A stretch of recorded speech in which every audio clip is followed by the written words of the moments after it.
Do you think the LDS church is a cult? Yes, I think it's a Masonic cult because of my experience in the temple. Secret handshakes, secret passwords. The programming on the inside is all the same. It's all the same rituals and numbers. They build temples based upon how many tithing payers live in that area. That has nothing to do with salvation. It's because it's a corporation. It's not a church. Christ doesn't do anything in the dark. Secrets are of the devil.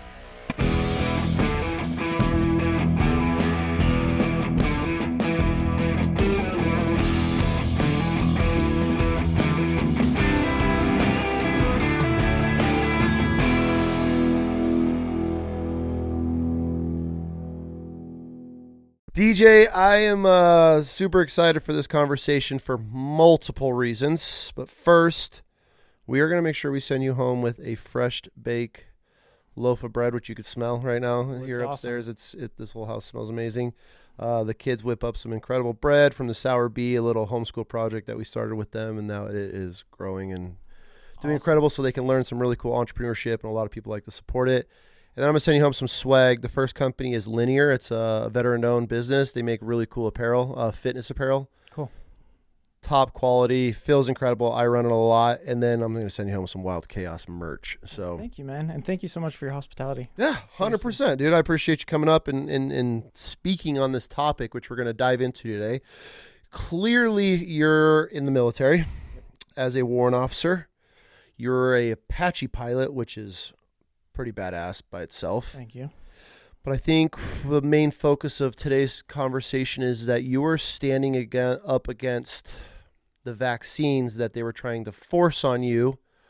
You stood up with a voice, especially as an officer, which is very rare, I'm sure, in your position, to have a voice to fight against the tyranny that's going on in the military by forcing a mandate on you.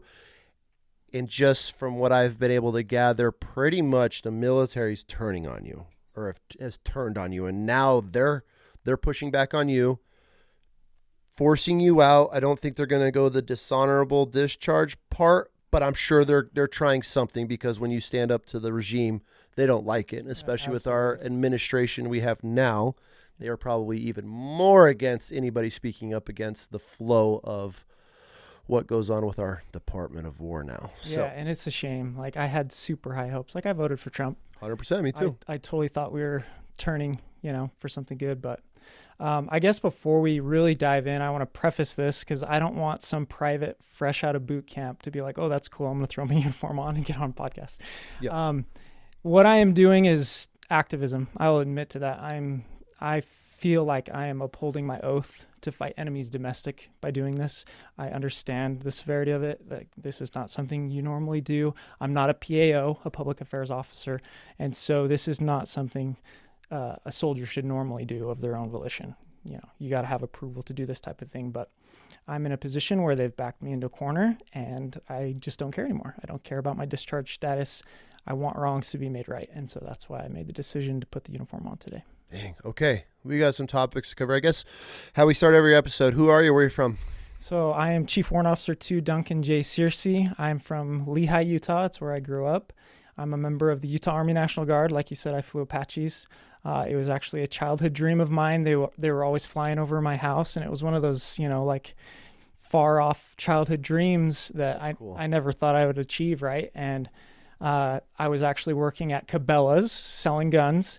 And a recruiter came in, and he told me about this really cool program they were doing. It's called Street to Seat. So basically, they take a civilian, they put you through boot camp, you go straight to Warrant Officer Candidate School. If you make it through that, you go through SEER school, and then flight school, and boom, you become a pilot. And so, you know how recruiters are, right? Yes, the used cars. So I was super excited, super motivated, and I get to his office, and I was like, "Yeah, remember we met at Cabela's, and you're talking about Street to Seat," and his whole demeanor changed. He's like, yeah, I mean, it is a program, but it's pretty hard to be selected. So let's let's try something else. And you can do the normal route where normally as a warrant officer, you start as enlisted, and then you drop a packet to go to flight school, and they select you. And I'm like, no, dude, I want to do the other one. And so he's like, oh, all right, well, good luck to you. Here's the contact information for the warrant officer strength manager. She's the recruiter for warrant officers. So good luck. So he's basically just passes me off to her. So he tried the old bait and switch. Exactly. Shocker. Exactly. But what he didn't understand, and what my chain of command is coming to understand, is how stubborn I can be. Okay. And so I went and met with her, and for whatever reason, she really loved me. She went to bat for me. This was a new thing for them. I was the first person in the Utah Army National Guard to do this program, to be selected. How old are you at this point? So I was back from a Mormon mission. I was raised LDS, and we'll get into that in the second half. So I was 23, I think. Okay. 23, 24. I was a little older, and they liked that. For sure. This is a pretty mature program. You just don't want to throw a teenager into this fast track. I had started a business at this point. I was in college, and so they knew that I wasn't just some Joe Schmo that was going to fail out if they sent me. Initially, the unit was not very interested in this idea, but she really went to bat for me. She really pushed hard. My uncle at the time was he wasn't the most senior warrant officer at that point, but he was a CW4, carried some weight. We weren't really close, but we were family. Still family. Yep. And so he wrote me a letter of recommendation. I think that went a long ways. And then for whatever reason, they were able to convince my chain of command to be able to do this, because the other sweet part about it is the National Guard Bureau actually paid for my training. So that was one of the unique things about it. I was Title 10, not Title 32. And so basically the unit was getting a free pilot. They didn't have to pay for me to go through this whole training. So I think that was kind of ultimately the selling point for them. Okay. Like if I failed out, they're not out any funds, right?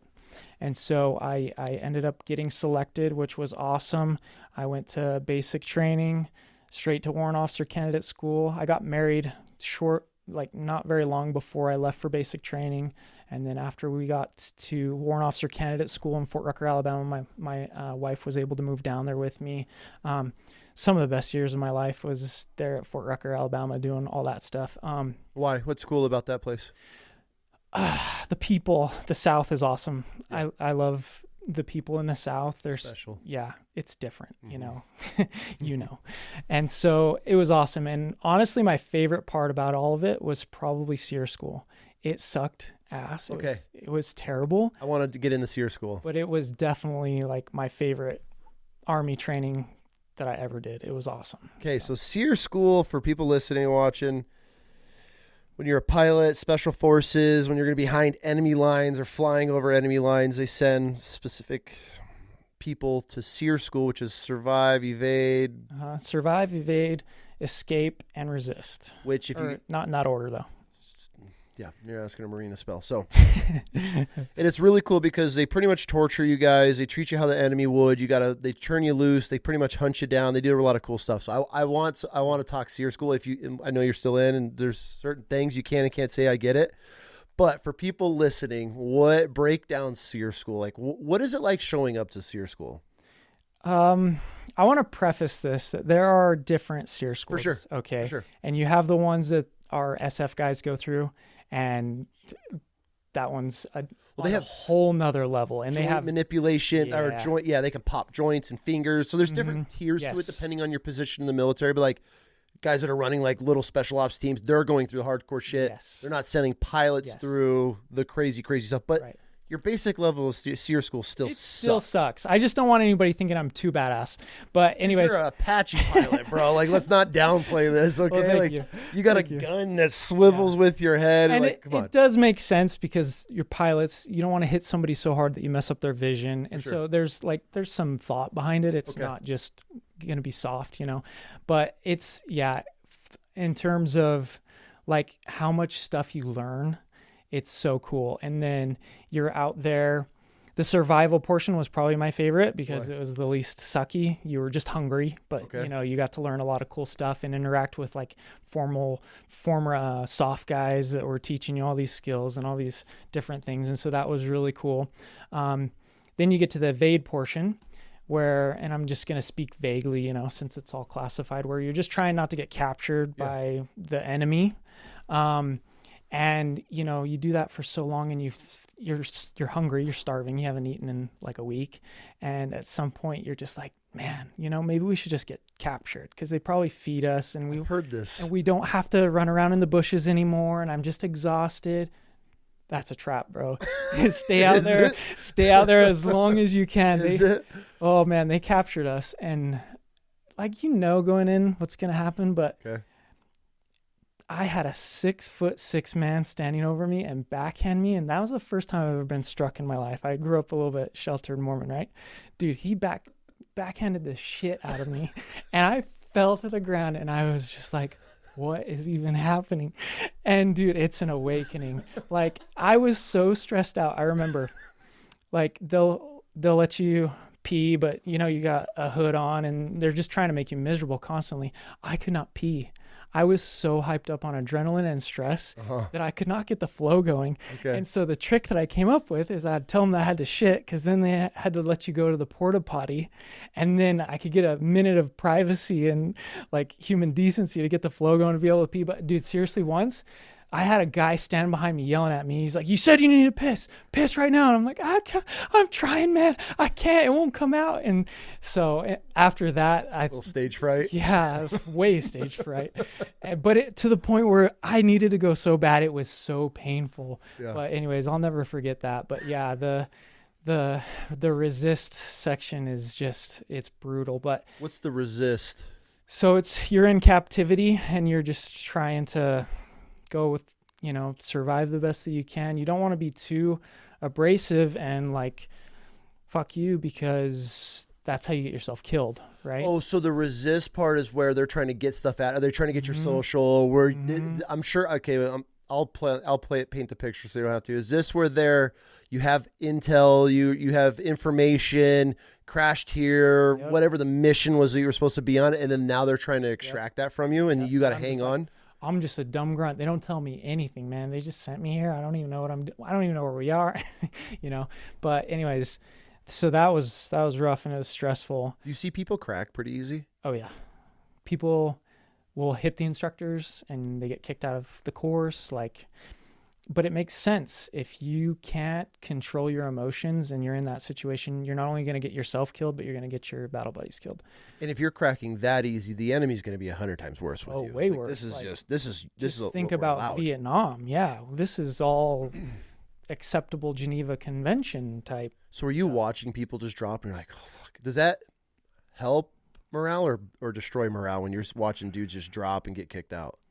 I didn't see many people drop and get kicked out. It's pretty rare. I heard of a guy before in my class that he was threatening violence, and they kind of come out of character and like, hey man, you need to think about where you are right now. Yeah. Are you going to hit me or are you not going to hit me? And so, but I think it's pretty rare. It didn't happen in my class. Yeah. But yeah, it sucked so bad, but coming out of it, like the end, I can't talk about it, but like you're on cloud 9 and you just love your country so much after that.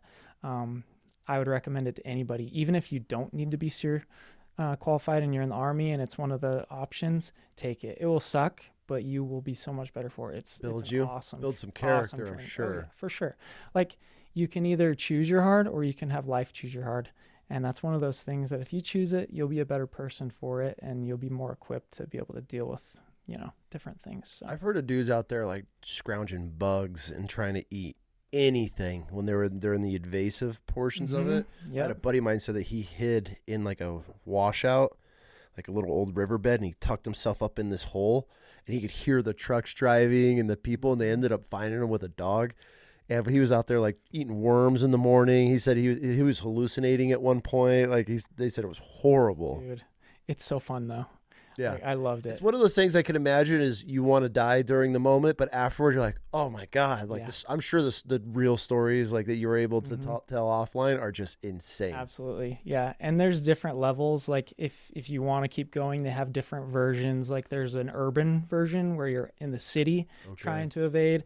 And I always thought it would have been super cool. Obviously, my career's taken a different turn, so I haven't been able to do any of those. But yeah, I loved SEER. They lock you in a box?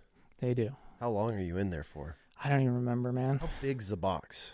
There's a couple different sizes, and I can't remember what I am and not supposed to talk about. But yeah, you're not comfortable. You're not comfortable at all. That would be hell for me. Just being balled up for a long period of time. My knees would be screaming. That was probably my favorite part, actually. I fell asleep. It was I bet you if you're flexible, it's a really coming out was a little rough, but it was like you're alone. Nobody's messing with you for a little while. And you just. Yeah, my buddy said the worst part for him, one of my buddies, he said the worst part for him was he went in the wintertime and they had like 9 dudes lined up, all butt-ass naked, and they're hosing them down with a hose in the middle of the night. And they said there was a woman instructor there, and all she was doing is just roasting these dudes on the size of their dicks. And she's just like, this is why you're, and he's like, bro, it's freezing. Like, it's the middle of winter. Like, and he's like, it was the most degrading thing. He just sat there and had to have this woman just absolutely pick him apart. And he was like, bro, you want to talk about insecurities for the rest of your life? He's like, it's like getting out of like a cold plunge and then for sure butt ass naked. He's like, dude, everything's sucked up in tight. And he's like, it was horrible. And she's just sitting there roasting him. Oh man, that's rough. Yeah, I had my buddy, he was a former Green Beret, wanted to change a career, came to flight school. So he didn't have to do SEER. But anyways, he kind of took me under his wing because I was like a civilian, I had just come from basic training. So I was like very green, and he could see that. And he's like, this guy needs a little bit of mentorship. So anyways, he was very kind to me and really good. Anyways, I get out of SEER and I'm trading stories with him, and he's like, dude, I didn't learn a single thing in SEER. I'm like, what are you talking about? You were SF, like your trainings. No, dude, they just beat the shit out of me for a week. He's like, I didn't learn a damn thing. Okay. And so I'm like, oh man, I feel bad for you. I loved SEER. And he's like, no, I'm never going back. And so anyways, but because he had already been through it, he just skipped that part. And I did honor guard funerals while he was waiting to start, which was probably more torturous, honestly. Oh yeah. to just be sitting. Cause at that time there was a long waiting period between walk school and starting flight school. It was crazy. There was that walk school. Warrant officer candidates. Oh, okay.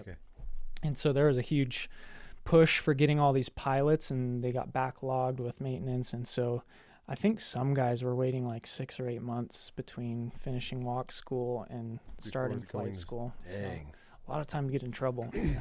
That's what it comes down to. And a lot of, especially on the Marine side of things, you give Marines downtime, they're immediately there's going to be a fire started, a fist fight, someone's drunk and doing something stupid. Like, you can't give Marines downtime at all. So yep, for sure. I know that. So after SEER school, what's next for you?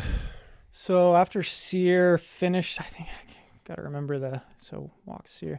So then I didn't do selection. Normally what you do when you graduate walks is you select your aircraft. I already knew what I was going to fly. I was flying the Apache. That's pretty cool. And so they kind of front loaded me because my unit was getting ready to deploy. And so they were really trying to push me through flight school so I could get back in time for that. So I didn't have a super long waiting period. And in fact, I cut my paternity leave. We had our daughter while we were down there. And so I cut my paternity leave a week early so I could get into training, if I remember correctly, to be able to make sure I got through in time to get back to deploy. Okay. But yeah, I lived on post. When you're an officer, they give you a nice house. Yep.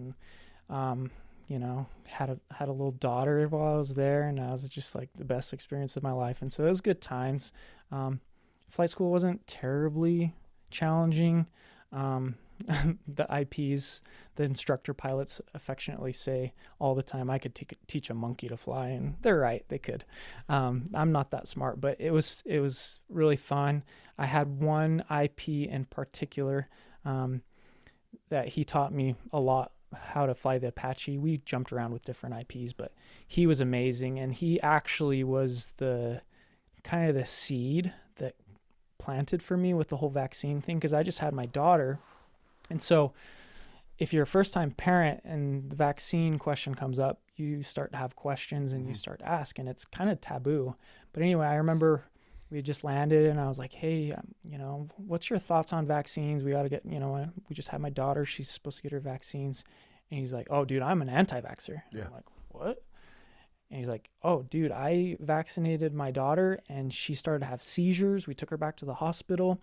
And the nurses were like, oh, no, this is totally normal. It'll go away. No, it's not. And so after that, they're like, we're done. And then, so that really planted a seed for me to really recognize what it is. Okay. I believe it's really, if you've ever heard of the term pharmakia, I think it's magic and it's not always good. I think, anyways, we'll get into that in the second half. Yeah. The conspiratorial section of this podcast. But anyways, that kind of planted the seed for me. and made me start thinking critically about a lot of different things, not just vaccines. So get through flight school. That was a good experience. Graduate, move back home, and I'm set to deploy in just a couple months. Hold on. I want to go through flight school. Yeah. What is it like lifting off the ground in an Apache for the first time? Terrifying. Okay. Imagine. That's why I'm asking. Terrifying. I mean, you're in this war machine. Is Apaches are 2-seaters or one? 2, Okay, so are you pilot or co-pilot? The junior pilot is generally in the front. When you're in flight school, you train both seats. And then when you come home, you have minimums that you're training both seats. Okay. But generally speaking, like if you're deployed and you're in combat, you're going to have your more experienced pilot in the back seat, and he kind of runs navigation and flying. And then your front seater is on what's called the TADs, you know, your little video games that you're firing stuff, shooting people, but you can fly from the front seat. And so you generally start in the front seat. But yeah, dude. Walk me through the first time that you left the ground in an Apache.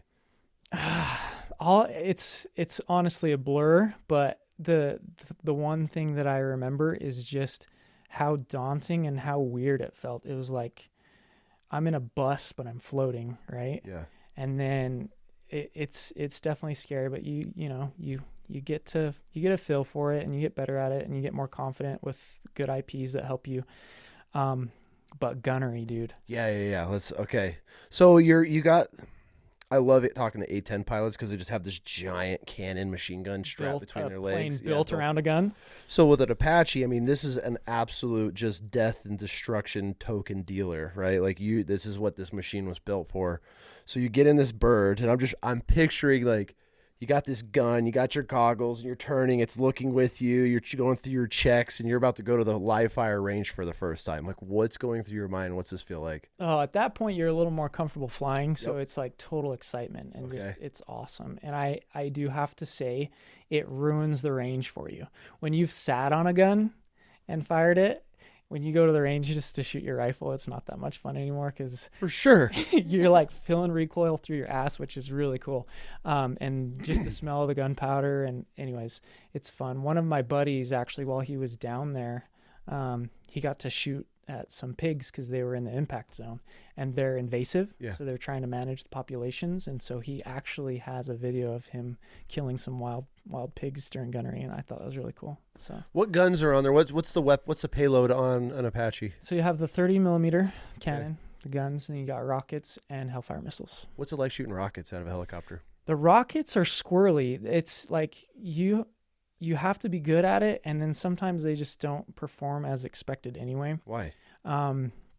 It's old. Just a fire and forget rocket? Yeah, there's an art to it for sure, but even then it can go awry. And I find that there's certain people in my unit that are just dialed in and really good at it.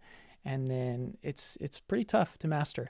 And then you have the APKWS, which is a guided rocket. So it's like the Hellfire, but smaller and cheaper, and you have more iterations of it. I think they've canceled it. You got to remember, I've been out of the game now for almost 5 years. I haven't flown because of the COVID vaccine.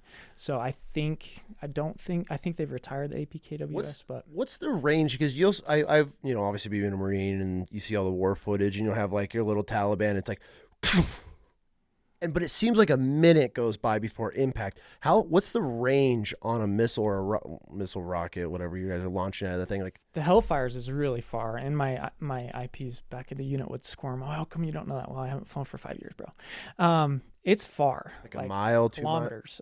Really? Yeah. Mm-hmm. And then if you work in tandem with drones, like you can be super far away, and they paint the target for you, and then you throw that Hellfire at your target. It's cool. It's really cool stuff. So that's because I've always, because you see these guys that are out there like digging, and there's just a helicopter watch. I'm like, how do they not just hear this thing or see this thing hovering? They never were so far away, and then you're behind a hill or something. You unmask just far enough to let that thing loose, and then you're back down. So it's cool. Even though it's an old aircraft, like 80s, it's still really cool. Like he sells the Warhawk capabilities. Oh, for sure. Yeah. It's like, why can't we take the technology that we built in the 80s, these incredible just pieces of machinery, and just upgrade them to modern times without going this whole futuristic bullshit? All we got to do, I mean, you're telling me Lockheed Martin, like, doesn't have something you just slap on these things and Exactly. with an upgrading kit on them. Like my favorite aircraft of all time is the Cheyenne. I don't know if you've ever heard of that one. It's a pusher prop attack helicopter that got canceled, and then they did the Apache instead. But it's so cool. Like they lost the contract because something went awry during the tests, and the congressman or whoever was there to approve it wasn't impressed. But it had capabilities. It had wire guided missiles on it. Like it was really, really cool. No kidding. And then the Air Force keeps talking about retiring the A-10, and every time they do, the Army's like, "Oh, we'll take it," and then they're like, "Oh, never mind, we'll keep it." Yeah. But so one of my IPs actually had a flight school spot for A-10s as an Army pilot, and then the Air Force changed their mind. They're like, "Oh, we're gonna lose our close support mission if we give up our A-10s, so we're gonna keep them." But anyways, the A-10 I think is the only aircraft that is cooler than the Apache, and so it's pretty legit. it is. Yeah, I want to get some more A-10 pilots on because those guys are just... Well, you got guys local here. I know. I've reached out to a few, but Air Force guys, Yeah, divas. they are divas. We can agree on that, Marine.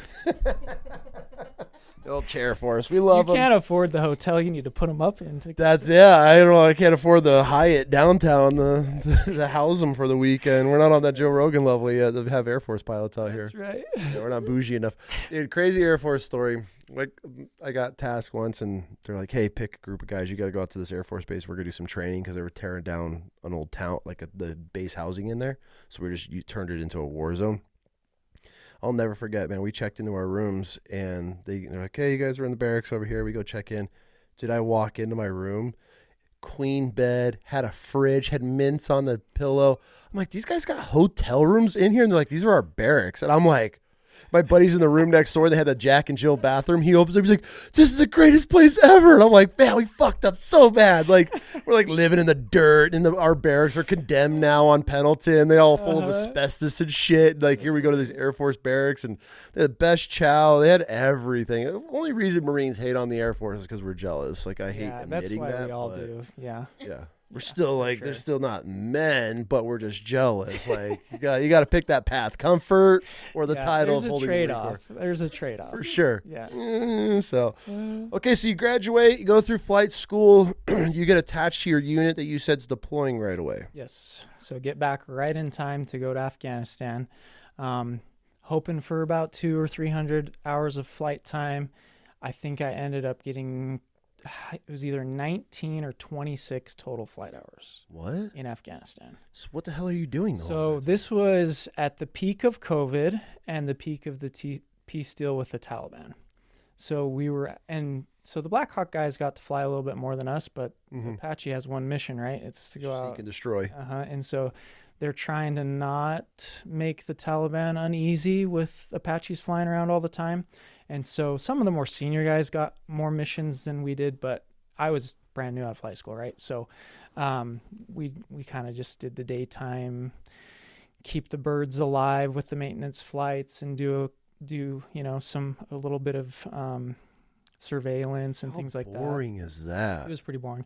There was one flight that we found a couple of little Toyota trucks that were definitely running weapons from Iran, and we chased them around for a little while. It was hilarious.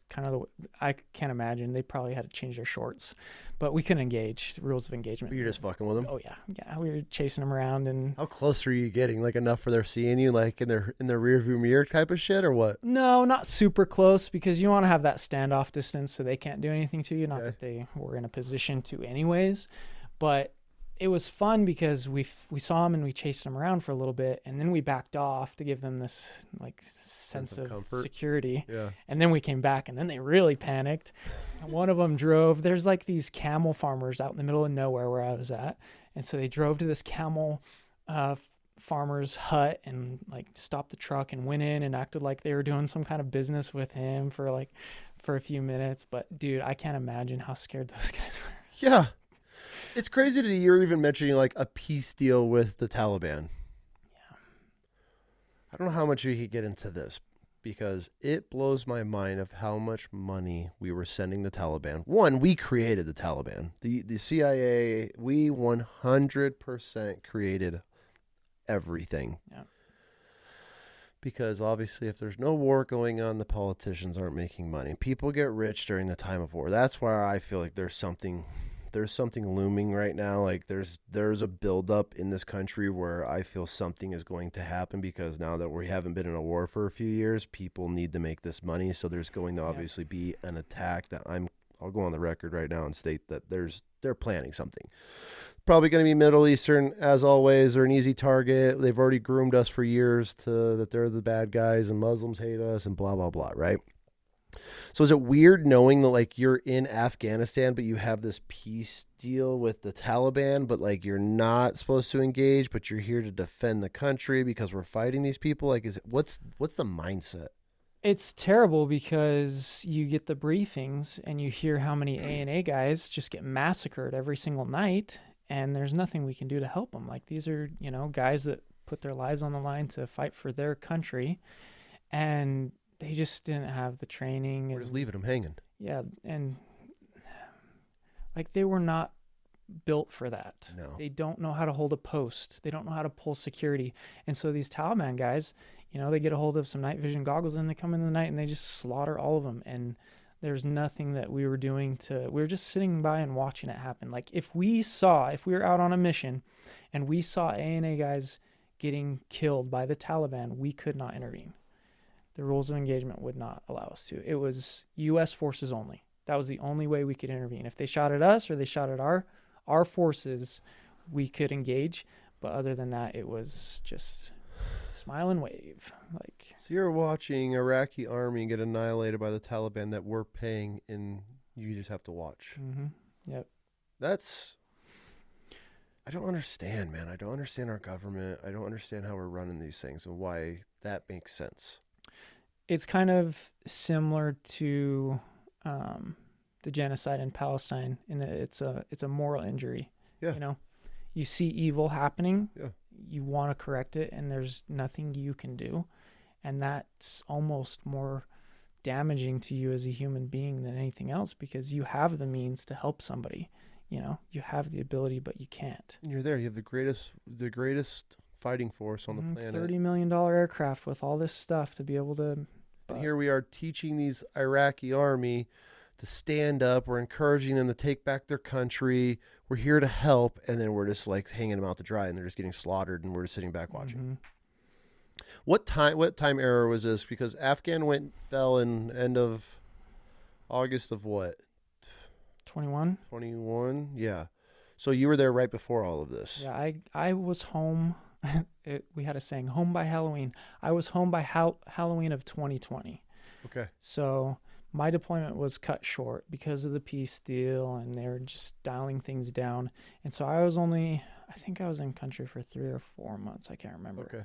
But, yeah, just really disappointing. And I was, I felt guilty being there because I was missing some formidable years of my daughter's life. Mm-hmm. And the marriage wasn't good. The separation was not good for me and my wife at the time. And so it was hurtful. It was hard. And then I got sent home even earlier than some of the other guys. And I was pretty upset about that because it was political and playing favorites. And like, a pilot that had a job lined up for them at the facility stayed over me that was more junior than me. And I made it clear to them, like, hey, I don't have a job. When I went straight from basic training to this, like, I invested the last several years of my life to be here. I want to be here. I need to be here financially. And I think to cut them some slack, they probably thought they were doing me a favor and sending me home because they knew that my marriage was shaky. And so maybe that was part of their, thought process in sending me home a little bit earlier than some other guys. But financially, it was not good. It was a struggle. So anyways, get home and join the Forest Service. I do wildland fire for a couple years. How's that? It was awesome. What would you like about it? The camaraderie. You didn't have that in the National Guard? No, not at all. I hear that a lot. National Guard's just like, they're just numbers. These guys just show up. Nobody likes each other or talks. And I loved being active duty. Okay. Because I was active duty for the first little bit, even though I was National Guard. I think I would have fit in and done really well active duty, but when I got back to the unit, it was different. Like, people don't hang out the way that they used to. It's very cliquey. you know, it's very like you got a brown nose and talk the right people up. And I'm a very like merit-based system guy. Yeah. Like, you know, Yes. I think whoever does the best job, tries the hardest, you know, should be the ones that get the rewards. And that's not what I perceived as happening at the unit. So yeah, the camaraderie with the Forest Service was awesome, like bonding with guys. I'm sure not on the same level as like your Marine. I don't know. I have some Marine buddies that were fire smoke jumpers and stuff, and they say it's Yeah. as close as it gets. Yeah, Is because it's a different shit, but you're still going through the shit together. for sure. And it was so fun. And apparently the year I was there, or the years that I was there, we did a bunch of things that were non-standard. Like we got to ride on a bunch of helicopters. So they made the joke that it was like, because I was there as a helicopter pilot, that we were getting to do all these cool things and fly in the helicopters. And one of the funniest stories, I cracked my buddies up. When we got on the helicopter for the first time, I pretended like I was so scared of it. And when we got to the rotor, I like ducked down as low as I could and was like duck walking and looking all retarded. And you know, all the guys are laughing because they know I know. And then the other cool thing we got to do is we were flown in on fixed wing into the Frank Church Wilderness and defended a multi-million-dollar ranch that was just gorgeous, amazing. Like a generational ranch? I think it was owned by a millionaire. Okay. I don't think it was old. I think it was built in the last 20 or 30 years. Oh, okay. It was sweet. It's like right on the river there, and they had a bunch of draft horses, and they guided, and apple orchard, and like every man's dream, right? To just disappear in the wilderness and live self-sufficient. So that was awesome. And we'll get into my faith. That's where a lot of my faith happened, because we were there for like a long time and had no cell service whatsoever. And so I was in my scriptures, you know. As a Mormon at this time? Yeah, kind of. Yes, kind of. But that's when I got the call from my unit that, hey, when you get back, you need to get vaccinated. And I'm like, wow, what is all this? And so... Oh, so you've made it all this time. So... Yes, the order didn't come until I was... that would have been... mid-2021, okay, I think. So I refused it initially, and they grounded me. And they said, well, okay, if you're not going to take the vaccine, you can't fly anymore. And I was like, okay, sir, can I get that policy letter in writing? And they're like, no, we're not giving you a policy letter for that. And I was like, okay, whatever. I was a little bitter coming back from the deployment anyway, right? So I was just kind of off doing my own thing with the wildfires, and I was happy. And so... anyways, so I was at that point, I was just drilling occasionally. And so then the pressure just got more and more. And I'm just like, what is up with this? You know, something is off about this. And so I started to do research, and I'm like, this isn't FDA approved. Like, why are they telling everybody they have to do it? This is lies. And I brought these concerns up to my chain of command. They're like, oh, just, you know, fall in line, be a good soldier. And I'm just like, no, like we're an organization that's guided by laws, by regulations. Yeah. You know, it's literally the promise we made when we enlisted that we'll uphold the Constitution. And so I took a very strong stance, and they're like, well, just put in a religious or a medical exemption and try to bide your time. And I'm like, no, I do not need special treatment. I'm telling you that this order is illegal, and I do not have to obey it. And that pissed them off big time. And you know how officers are. Don't ever go against an officer. Exactly. Then... So the second you did that, you put a bullseye on your back. Absolutely. And I will say I did it the right way. Like when I got back from fires, I was like, hey, sir, I talked to my battalion commander. I was like, hey, can we do lunch? I want to talk to you about this whole vaccine thing. And I was like, hey, sir, I just want you to know that this has nothing to do with you, nothing to do with your authority. I will not be complying with the vaccination order. Just want you to know it doesn't mean I disrespect you or anything like that. And he just laughed at me. He's like, you're going to get kicked out then. And I was like, I don't think so. I've been talking to a lawyer that he says if I do get kicked out, it's going to be totally honorable discharge. And he just like laughed in my face. And so like that really got to me, and I wish it hadn't have, because I, you know, if I could go back, I probably would be a little more mild. But at the time I'm like, dude, I'm bringing you my genuine concerns. I'm showing you the laws and the regulations, and you're just going to laugh at me and tell me that I just need to fall in line and just obey orders. Like, you could be a good sheep. Exactly. And so at that time, I thought I was the only person in that situation, I felt like I was a little crazy. Yeah. Because they did a really good job of isolating us from the other soldiers in the unit that were also non-compliant. I had come to find out later that there were 2 other pilots, well, several more, but 2 in particular that they were in the same position as me. They're like, no, I'm not compliant. I'm not putting in an exemption. And finally, it got so bad that they had served their initial service obligation, so they just resigned. Like, it was so bad that they're just like, all right, fine, we'll just leave. We'll just resign. Okay, so I got a question for you. Why not just you've gone through all this work, you got an incredible job, why not just put in a religious exempt or medical exempt? Like, I mean, would that have been much easier, or was it principle at this point? It was definitely principle. Okay. Like, I respect I that. wanted to convey to them that this was not lawful. Okay. And I felt at the time, by putting in like a religious exemption, it was saying, yeah, you can order me to do this, and here's why I need preferential treatment. Here's why I want you to grant me an exemption. And my argument was, I don't need to take this, and nobody should be taking this. For sure. Right? For sure. And so that's kind of the way that I went about it. If I could go back, I wouldn't change that. I wouldn't put in an exemption. Okay. I'm really happy that I took the stand that I did. And, you know, it was a decision I made with God. He definitely was like, yeah, dude, do not, he didn't say dude, but he's like, do not get the vaccine. And at that time I already had my hesitations from other people's stories and, you know, just doing all the research. I'm like, this is a brand new thing. I'm not going to just jump into this without, you know, let's have some trials. Let's see how this works out for other people.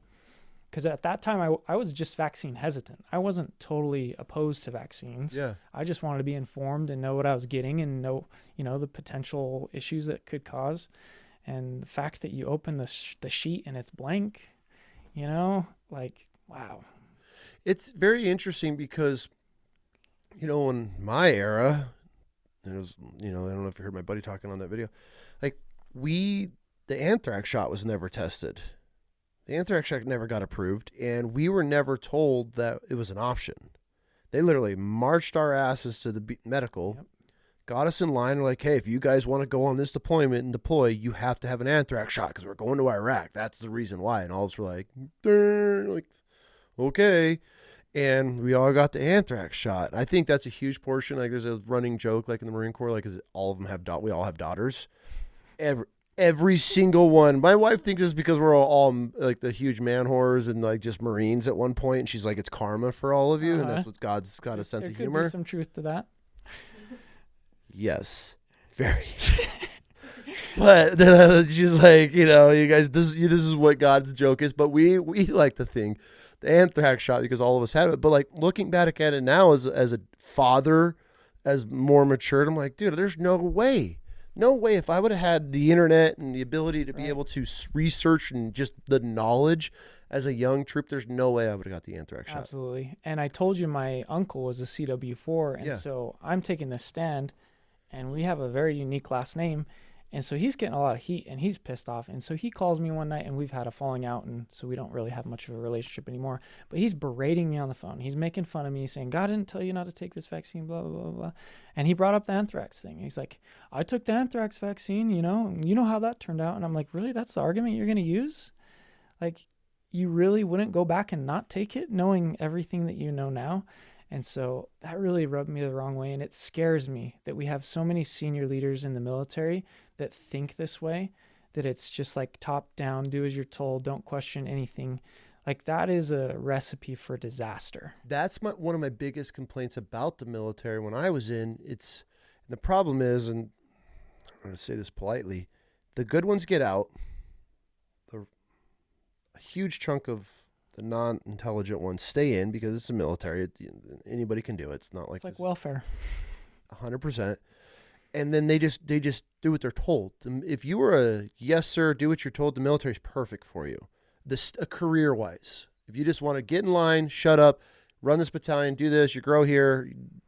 I don't want your opinion. Do what we're told. Mm-hmm. Stay in the military. If you're a free thinker, entrepreneur mindset, go in, join the military, build the foundation, get the hell out, start a life. This was what I did. But you see these guys, and that was one of I have buddies on around. I was that dude that questioned everything, not even like vaccine wise, like, hey, we're going to do it this way. And I'd be like, that doesn't make sense. Why don't we just, we're going to go up and over this mountain. Why don't we just go around it? We save 2 days, we save fuel, we do all, shut up, because that's what we're doing.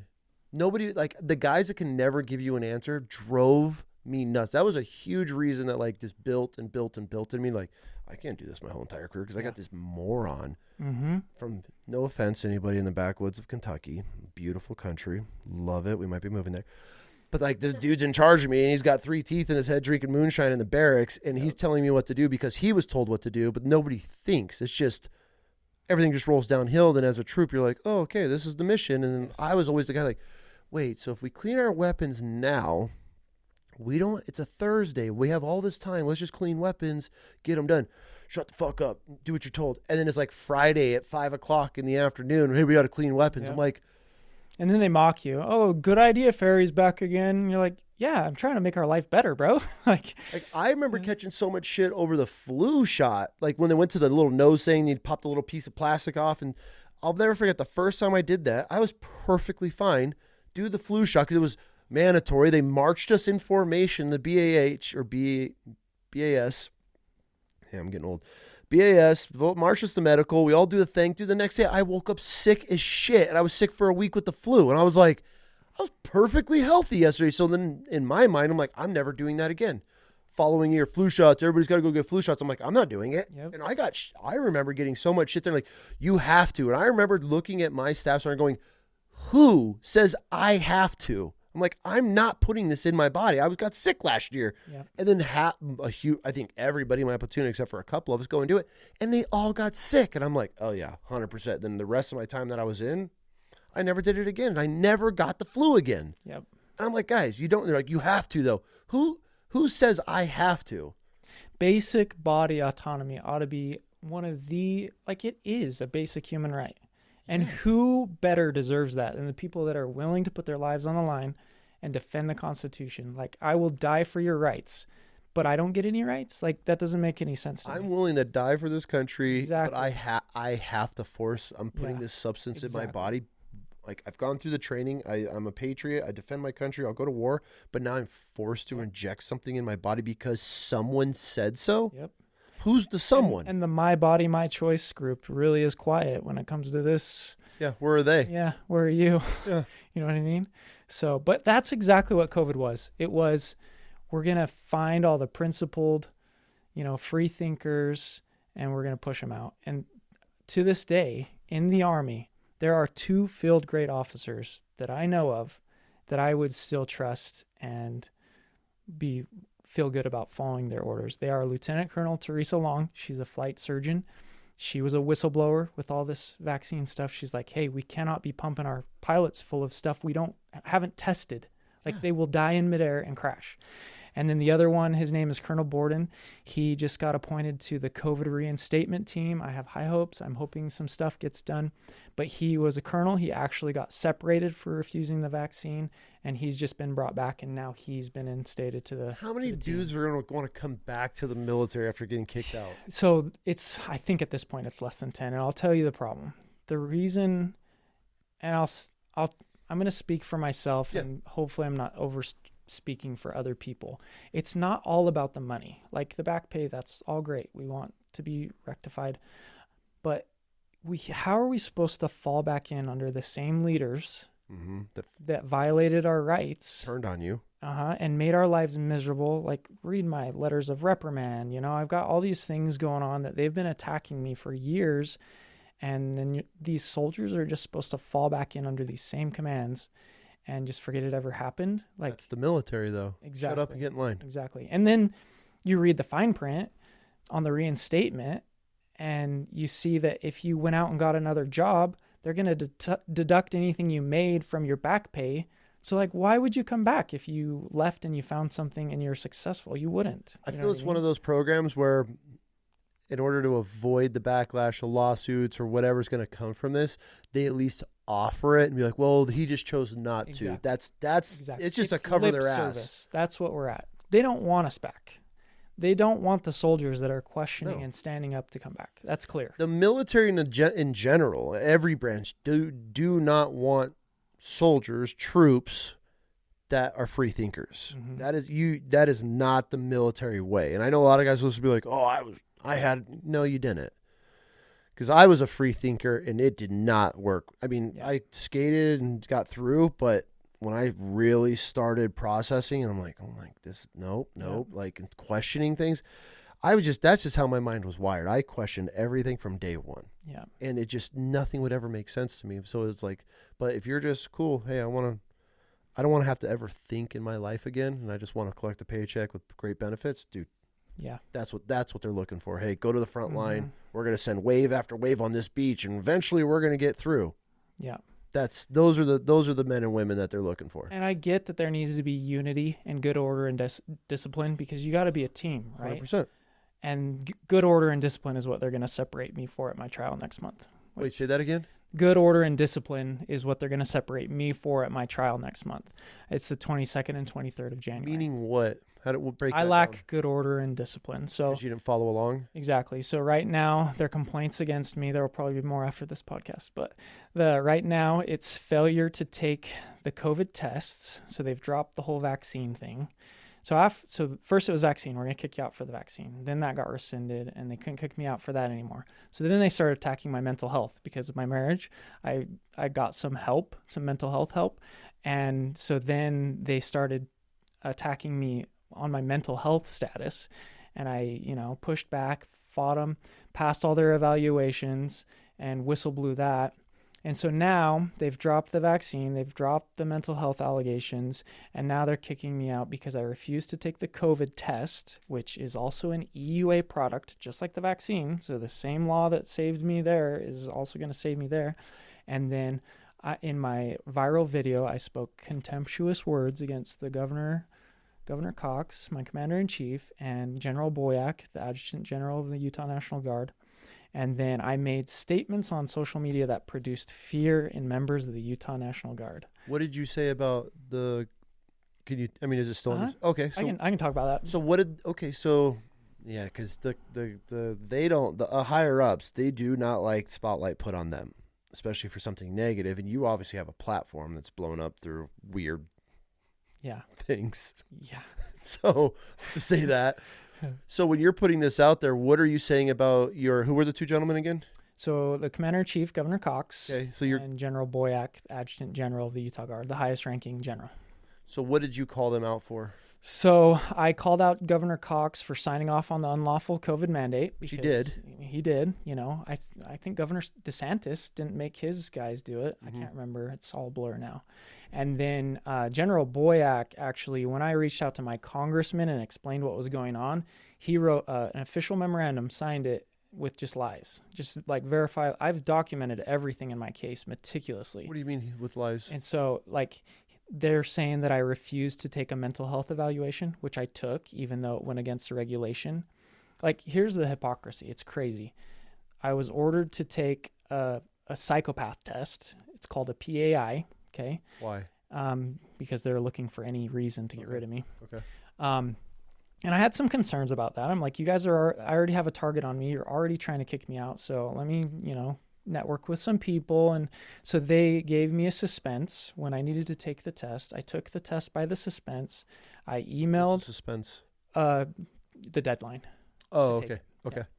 So I emailed my, basically he's the brigade commander, 97th Troop Command. His name is Colonel Ginjavolsky. And so I emailed him and I said, hey, sir, just want to let you know I got that finished. And he acknowledged it. And the next day he called me into his office and gave me a letter of reprimand for refusing to take the test. And I'm sitting across from him, like me and you. I'm like, sir, I took the test. I sent you an email and you acknowledged it. And he's like, yeah, well, you just drug your feet and you were difficult about it. I'm like, but you did it before the timeline. Yeah, and I'm like, that's not what the letter of reprimand says. It says that I refuse to take the test, so you're lying. And so that's what they told General Boyack. And so I'll cut him some slack because they may have been feeding him bad information. So he told my congressman that I had refused to take this evaluation, which was a standard evaluation for pilots. It's not. Like, you can ask any pilot, hey, have you ever taken a PAI? And they're like, no, I don't. What is that? And so I called him out and I was like, dude, you lied. you lied to my congressman. And so my congressman, he's useless anyways. He's like, we're not going to help you anymore. Sorry. Sounds like, here's some free legal resources if you want to fight this more, but we're not going to, because, the politicians. So you have these generals that are just blatantly just 100% lying. Like I said, he could have been fed bad information by Colonel Gingivolsky. That's what I'm saying. Yes. The colonel is, sorry, I just said general, but colonel is just making blatant lies about you that you have timestamps, proof of. With his responses. It's like, it's crazy. So all this is unfolding. Are you not just like, hello, like here's I've done everything that you've wanted me to except for got a COVID test and the shot. Exactly. And for years, I tried to do it this right way. I'm trying to navigate it the way that you're supposed to. I was very strong in my stance, but I followed all the regulations. I wasn't talking out. But after they lied to my congressman, I'm like, enough is enough. And so that's when I put on my uniform and I made that video. And I will say the original version of that video would have gotten me dishonorable discharge because I was angry and I had some things to say. And I was laying in bed one night and the Holy Spirit came over me and was like, this is what you need to say. And so I'm laying in bed and I just opened up my phone and I type it all out. And the day came that they were grounding me permanently. And I knew this was going to happen. I had a whole bunch of memorandums ready for them. And so after I got home from that, I put on my uniform, got in my car. I delivered that message exactly how I had received it. And at that point, I had a bunch of followers on TikTok because of that other thing that happened. And I had an X account. I had like 13 followers, I think. And so I was like, I'll just throw it up on X, couldn't hurt. So I posted to both. TikTok smashed it, took it down immediately, This was your letter? No, the viral whistleblower video. Okay. And so got smashed on TikTok immediately, but it just went absolutely viral on X. Like uber, like I didn't have any sense of what constituted viral on that. So I texted one of my friends that was pretty active on X and I was like, hey, is this, I'm used to TikTok. Is this pretty good? And he's like, yeah, dude, you went viral. I was like, oh, cool. So, and I testify that was just because I was obedient in delivering the message that I was given. Had I, full sended all of my feelings, everything that was up here, it would not have went well for me. So I'm very thankful that I was receptive to the Spirit and toning it down and being like, here, look, this is what you need to say. Well, I know there's a lot of emotion behind that's driving this from you with principle and just who you are. For 4 years, I'm fighting these guys. But at the same time, you can't cross a line because the second they can get you for anything for dishonorable discharge, they're looking and they're probably waiting and watching everything. And so that way you're playing this chess game now with the U.S. military and congressmen and generals. I'm playing checkers. They're playing chess, but I got God on my side. And so that's why it's working. Got it. Okay. Because I'm a useful idiot, man. Yeah. Like looking back now on the wisdom, because I wanted to post that video before the election because I'm like, I want to help get Trump in office, so I'm going to talk crap on the Biden administration and expose everything that's going on. And the Holy Spirit convicted me. He's like, no, right now is not the time. I was like, and I had already told a bunch of my colleagues in the military that were also fighting this that I was going to post. And so I felt like all sheepish. I'm like, hey guys, how I said I was going to do the video this week. I'm actually not doing it anymore. And, they probably think I'm coward and all this stuff. But then like the day came and I was already ready and the Spirit was like, now's the time. Make the video and post it. And I'll never forget, I was, nervous out of my mind. People think that I'm just out to cause trouble. I did not want to make that video. I was so nervous. And that morning I actually met with our unit's chaplain. And it was just such a spiritual experience. Like I just explained everything that was going on with her and she prayed with me. And in her prayer gave me the prompting that I needed to, stay strong, post the video. Like, was she in support of you or was she just playing the chaplain role? She was just playing the chaplain role, okay. But she delivered a message that she couldn't have known what she was doing. And that is what sustained me and gave me the courage to be able to post the video. And I'm a nobody. The reason it went viral is because God. Like that's the only reason. What was said in this video? So I kind of explained my situation. I whistleblew the fact that I was being targeted for not taking the COVID vaccine. But then, and we'll cover this more in the second half, I kind of talked about the spiritual war that's going on and kind of the going ons behind the scenes that's causing all these different things to happen. Yeah. You know? So that's kind of the gist of it. And it may be a good idea to play it during the episode so people can hear it, because it resonates with a lot of people. But yeah, had I not been obedient in delivering that message, I don't know where I'd be. So it goes live, it goes viral. What's the backlash? Like, what happens after that? Zero backlash, 100% total support from the general public, from everybody. To give you an idea of the character of my brigade commander that I told you about, Lieutenant Colonel Long reposted the video on X, and they knew each other because he had been her commander at Fort Rucker, where she was a flight surgeon. And apparently he's at some big meeting, and his peers are walking up to him and being like, dude, why are you such a piece of shit? Like, what's going on in Utah? And he was furious, and he saw that she reposted that, and he called her on the phone and screamed at her for an hour. Like, another field grade officer is going to call and scream at her. Because she reposted your video. Exactly. And so she kind of prepped me, and she's like, hey, he is not okay right now. If he calls you, do not answer. And I was like, oh, thank you, ma'am. So he called me, and, you know, I came up with, hey, sir, you know, all respectful. I can't talk at this moment. You know, if you need to talk, we can talk at a later time. You know, just trying to buy myself some time so he could calm down, because he was furious, very angry. And like, I've forgiven him. I get it. I understand where he's at in his career, where he just, you know, wants things to go smooth so he can. That's bullshit, though. That's bullshit. Yeah. There's no point in your career where you're just, oh, I'm just going to cruise this out. Like, you should always be looking out for your troops, especially if you're running a brigade or whatever the Army has. And so it's like, that's my problem with the leadership in the military. They get to that box and they just check it. Oh, cool. I just got to write. I got 4 years left. I'm going to finish out this post here. I don't want any trouble. I don't care what goes on. I'm just going to roger up to everything and just ride my time. Like, that's the problem with the leadership in the military. And that's where it all comes down to. Yeah. Is the last enlistment you got in, these guys are in a cush position and they just want to ride, which means they're fucking everybody underneath them. Because it's all about number one in that position. Yep. And the reason it was extremely disappointing is he came in halfway into all of my drama, and we started off great. Like, he called all of us refusers into a meeting. He apologized on behalf of the Army for the way that it happened.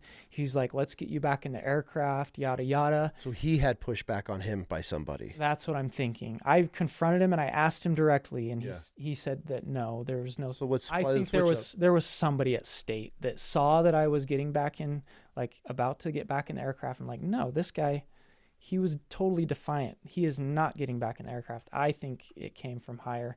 But like, and just from there, it just got more and more toxic. I remember specifically sitting in a meeting with him, and because what happened is, you know, they apologized. They're like, you know, you're coming out of this depression from your divorce, but we want to rehab you and get you back in the aircraft. I'm like, great. So they closed my behavioral health case, and they're like, get your flight physical done so you can get back to flying. So I did. So I got my flight physical done, and I'm waiting to hear back from the flight surgeon, and I'm hearing crickets, and like time goes past, and it's been way longer than it usually takes. And so I'm like, hey guys, what's going on? I'm reaching out, you know, bi-weekly basis probably. And finally they call me into an office. It's my brigade commander, my company commander, the brigade XO, the flight surgeon, and the behavioral health officer. They just kind of blindsided me with this meeting. They call me in, and they're like, after thinking about it some more and talking amongst ourselves, we've actually decided that you're done. You're not going to be a pilot for us anymore. And I'm like, I'm baffled, right? Because I'm expecting to get back in the aircraft any day. And now they're doing a whole 180 and just pulling the rug out from under me. And I was like, why? Like, is this because of my behavioral health case that you guys just closed? And the flight surgeon was like, no, it's specifically due to your actions, the way that you reacted and responded during the COVID-19 vaccine mandate. And I was like, this is not fair. I'm like, respectfully, I'm not going to accept this, and I'm going to fight this. You know, I'll probably hire a lawyer, and I might even go to the news. And they're like, oh, now you're threatening retaliation against us. And I'm like, no, I'm just trying to stand up for myself because this is not right. So that happened. And then I was just kind of in no man's land because after that meeting, I met with Colonel Gingivolsky, who I've told you about. And I was like, hey, I'm not going to accept this. I don't think it's right. Mm-hmm. What can we do? Can you send me to Fort Rucker to have an outside evaluation? I'm telling you, I'm feeling targeted by our organization. So just send me somewhere else and have them evaluate me and see if they come up with the same conclusion. And, he goes on and on. He's like, well, we just don't know if we can trust you.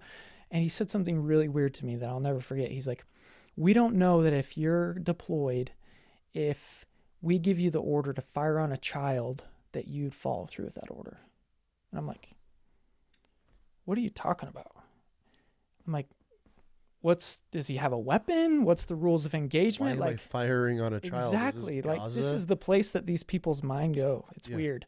And I was like, well, yeah, if you're going to order me to do something unlawful, you probably can't trust me to follow through. Trust is a two-way street. Like right now, I don't trust you at all either. So, anyway, so that's when he attempted to have me do the outside evaluation. That was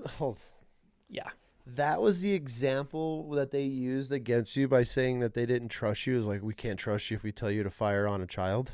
Yeah, and I'm like, what a horrible example. Be like, yeah, I'm not going to fire on a child unless this kid's pointing an RPG at me. Yeah. Even then you have some pause, right? Because like it's a child. It's a child. Does he know what he's doing? Can we just evade this shot right now? So anyways, I thought that was completely wild and it made me sick. Honestly, I'm like, at that point I was like, do I even really want to be here anymore? So that's when I started to kind of like poke the bear a little bit. How? So you haven't like officially poked the bear yet? No, I haven't released that video. I'm going along with everything. I'm just trying to be agreeable, trying to get back in because I want to fly. I love flying. Being an Apache pilot is badass. Yep. And so after that, he comes back and he's like, no, Fort Rucker's not going to do the outside evaluation. They want us to take care of it here. And so that's when they ordered the PAI, the psychopath test. And what's a psychopath test? So it's a personality assessment inventory. Okay. It's a test that you take, and apparently it's designed in such a way that you can't lie to it, and it's able to identify if you have psychopathic tendencies. So I, reached out to my contacts. I was like, hey guys, do you think it's a good idea for me to be doing this? And ultimately we came up with, even though it was unlawfully ordered, there's regulations that guide mental evaluations, and they can't order you to take one unless you've expressed like, hey, I feel like I'm having mental health issues. Psychopath tendencies. Mm-hmm. Yeah. What did you end up taking it? I did end up taking it. And what are some of the questions in it? There's one that I'll remember because I know that's why I scored high on it. I scored high on one thing and not scored high as in the fact that closer to being a psycho? I think so, but not in the realm of just a tiny bit abnormal. The question was, do you ever think you'll be famous? And to this day, I don't know why I said yes to that. I was, they said, don't even think about it. Just read it, answer. And I followed the instructions. And it said, do you think you'll ever be famous? And I was like, yes. And I was like, that was weird. I don't know why I did that, but like, I'm not going to go back and change my answer now. That was my first inkling. I'm just going to go with it. Little do I know that couple months later that I'm going to go viral on TikTok, right? But anyway, so I think I'm vindicated from that one. Other than that, like everything was totally even keeled, totally normal. And like I said, even that category, I think it was called grandiosity. Okay. I was even within the normal limits, but just a little higher in the normal limits, if that makes sense. So I beat that test. And like I said, I took the test and got, positive comms with my brigade commander that I had completed it. And then he calls me in the next day and gives me a letter of reprimand for not taking it. And I'm just like, none of this makes any sense. Like I have all the text conversations when we're coordinating the test. And so I'm just like baffled that they're going to be so blatant. Like these things are verifiable. You can't just lie and say, oh, he wouldn't take it. He said he wouldn't take it. Like you have timestamps. Yeah, I never said that. So once you proved them or went to them back, like I have timestamps of all this. Where do they go from there? Are they pivoting or are they buckling down and they're sticking to their story? I guess they expected me to back down or get so fed up that I just, asked him how I could quit. But anyways, so after that experience, I'm like, okay, this is not okay. And that's when I reached out to my congressman, explained the whole situation that was going on. They inquired to the Utah Army National Guard, and General Boyack wrote that memo back, lying. I got a copy of the memo. I'm just like, all the way to the top. They're just trying to F me over. So whatever, if I'm a warrant officer, you're not going to let me fly. What is there? I'm an entrepreneur. You can give me a dishonorable discharge. I'm not applying for a job tomorrow, So I put on the uniform. Tough, though. You don't want to not dishonorable. Well, you have to do some crazy stuff to get dishonorable. Pretty much a felony level. Yeah. So I would take a dishonorable discharge rather than back down from this, because that's how strongly I feel about it. But I knew the worst I was going to get was other than honorable. They never tried to get you like unbecoming of an officer, that's or kind of what it, disobeying what it is direct right orders or something like that. Is that okay? Yep. Because that's what they threaten everybody with, like Yep. Like, but I've never known anybody that's actually gotten hammered with it. So that's the kind of, I don't want to say official, but that's where they're coming unbecoming of an officer because you didn't follow directions. Yep. You went against the flow? Yep. Went against the flow. Interesting. And so since then it's pivoted, right? Because I went viral and made them look terrible. Yep. Because, that's not my fault. That's what happens when you lie and don't follow regulations. So, after they lied to my congressman and he said he was unwilling to help me any further, I didn't have money for an attorney. And so I was just like, I'm going to speak out about this, so at least I can leave something better for the soldiers that come behind me. For sure. My philosophy was, at least in the future, something like this happens, they'll be like, do you remember Chief Searcy? Let's make sure our I's are dotted and our T's are crossed on this one. So during this time, the Biden administration's winding down. Obviously, the Trump is getting his movement, and are you excited? Like, okay, yeah, feeling super Trump's confident. coming in. He's gonna like wave all of this, come in, his magic wand, and because even during their campaigning, they're talking about, we're gonna fire these generals. Yeah, we're gonna reinstate everybody. Okay, so you're I'm like feeling pretty confident, and plus I went viral, and the public response was so positive. I'm feeling confident, and so I'm like, Here we go. We're gonna be good. Got to ride this out. A couple more months, I'll probably be back in the Apache flying, right? So then Trump gets elected. In his inaugural speech, he even brings it up. He talks about reinstating, the COVID people, which I'm unique. I never got kicked out because they drug their feet too long, and then they couldn't kick me out for that anymore. So now they're searching for reasons, and it's turned into this mess. But there's a lot of soldiers, that did get kicked out initially, and they promised them back pay and reinstatement, and then I'm in that community, so I'm following it, and I'm just seeing these people's individual experiences, like going to MEPS. Jordan Carr's one that she's just been through hell. They're just treating her like shit. And the people that are supposed to be helping us, Stu, what's his last name? He whistleblew the Afghanistan withdrawal. Marine. Damn, I actually want to get him on. I can't think of it. Anyway, first name Stu. I can't remember his last name. He got into it with her on X because she's like voicing her frustrations, and he's in charge of this program to reinstate, and he's like being totally unprofessional in the way that he's responding to a veteran that's very frustrated with this whole process, trying to get back in, wants to serve again. And then he posted something else on X like, we're never going to get accountability for the COVID thing. It's time to move on. No. And that's the exact opposite thing you need to say to our community right now. Like, no, until there's accountability, there's nothing. Like, keep your damn back pay. What a military thing to say. So I was initially very excited, very hopeful. And then as the months went on and nothing happened and nothing happened and nothing happened, I'm just like, it's the same. It's the exact same as it was. So, because Trump comes in promising the world he's promised everything. We know that this fucking retard is not doing shit. But are you? Hey, that's my commander-in-chief you're talking about. Sorry, yeah. You're commander-in-chief. I'm so glad I don't have any paperwork with his name on it. But he, have you had any interaction with anybody now in Congress? Any generals that are falling under him? Pete Hegseth. I mean, they seem to be very viral and public on social media.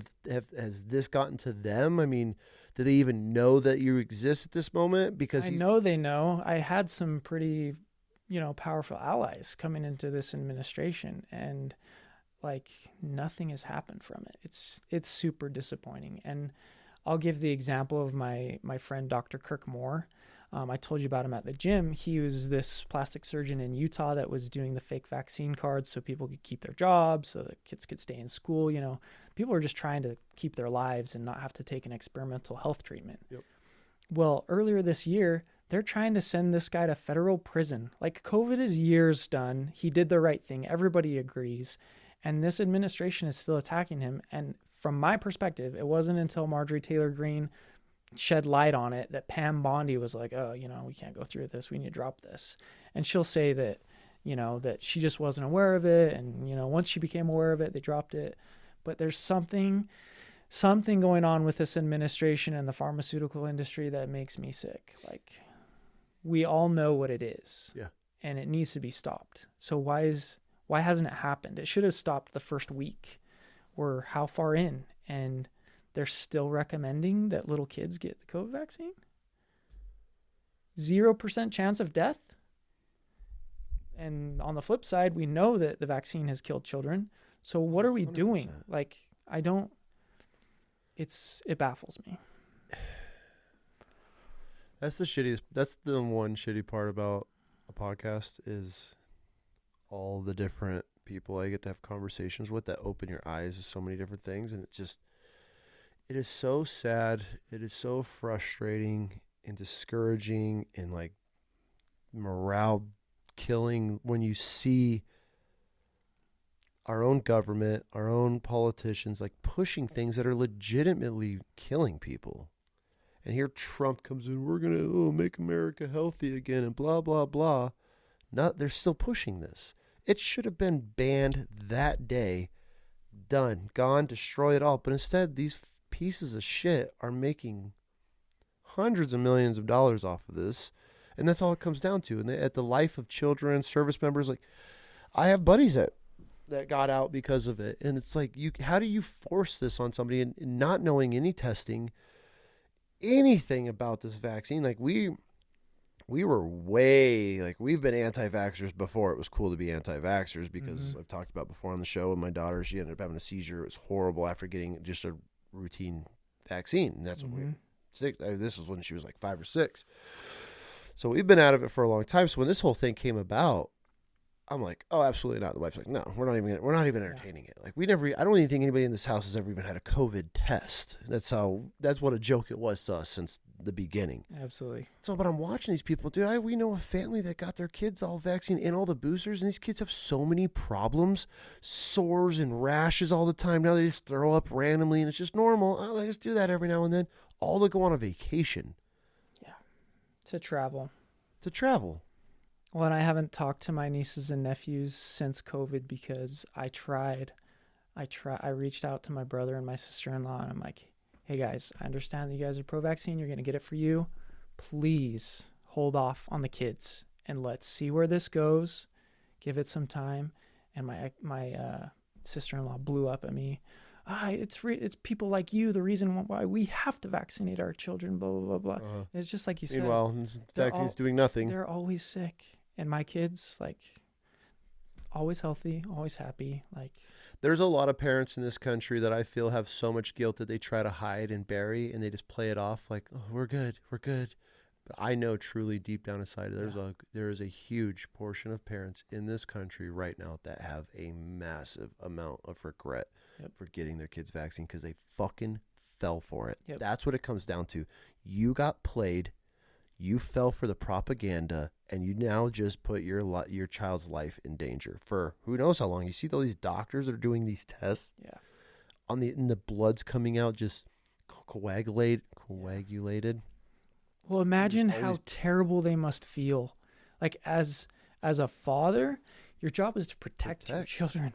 You know what I mean? And then you come to find out later that you're going to be the reason that they live less, or they, have debilitating issues. It would kill me. And this is why it comes down to we cannot trust these politicians. You cannot trust the government. The fact that people still do blows my mind. So my heart truly goes out to them because There's a lot of people that are just trying to do the best that they can. And most of them don't even want to confront it. Like, they don't even want to think about it or talk about it, because it's like that moral injury I told you about. So my heart really does go out to anybody that's in that situation. But the best thing you can do now is not ignore it, not forget about it, like redirect that righteous anger and start holding people accountable. Like, this was not okay. It seems like everybody just wants to forget that COVID happened. We came this close to losing our constitutional republic. For sure. This close. For sure. Had there not been a few people standing up, we would have lost it all. Like, this was a limited test for tyranny. And I guess I want to segue a little bit. I don't want to get too far into faith before I take my uniform off, but what I want people to start to recognize, and I'm trying to start a cultural revolution, is that this is not a left versus right issue anymore. This is good versus evil. And like I said, it's all connected, and vaccines is part of that tyranny. And I just want people to recognize that we're in a spiritual war right now, and we need to start preparing ourselves and getting armed and understanding that. And as a soldier, I can kind of give an example with that. Like, we have Army doctrine and how we fight wars, right, and enemies.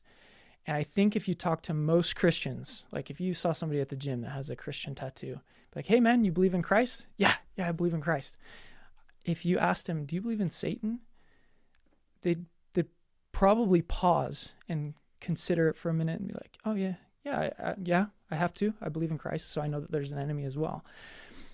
So in military, we have to understand our enemy, right? And like, I think in Army doctrine, I haven't opened the field manuals in a long time, but I think for Army doctrine, we have to outnumber them 3-1 before we even are going to engage them and fight. You know, it's a little different than the Marines. You guys are a little more badass, and you know, the colonel comes in and, boys, we're outnumbered 10-1, and you're looking around. That's it. Yeah. That's why Uncle Sam gave me this 240. Let's do it. You know, but we're a little different. We're not the tip of the spear. So I think a crucial part of this spiritual war is Christians, and I don't even know what that means anymore. I call myself a follower of Christ. Absolutely. We need to understand our enemy.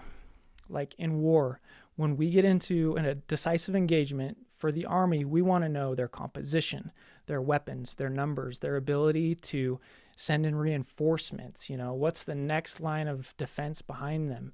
And it's the same in this realm of spiritual warfare. We need to start understanding our enemy so that we can fight back.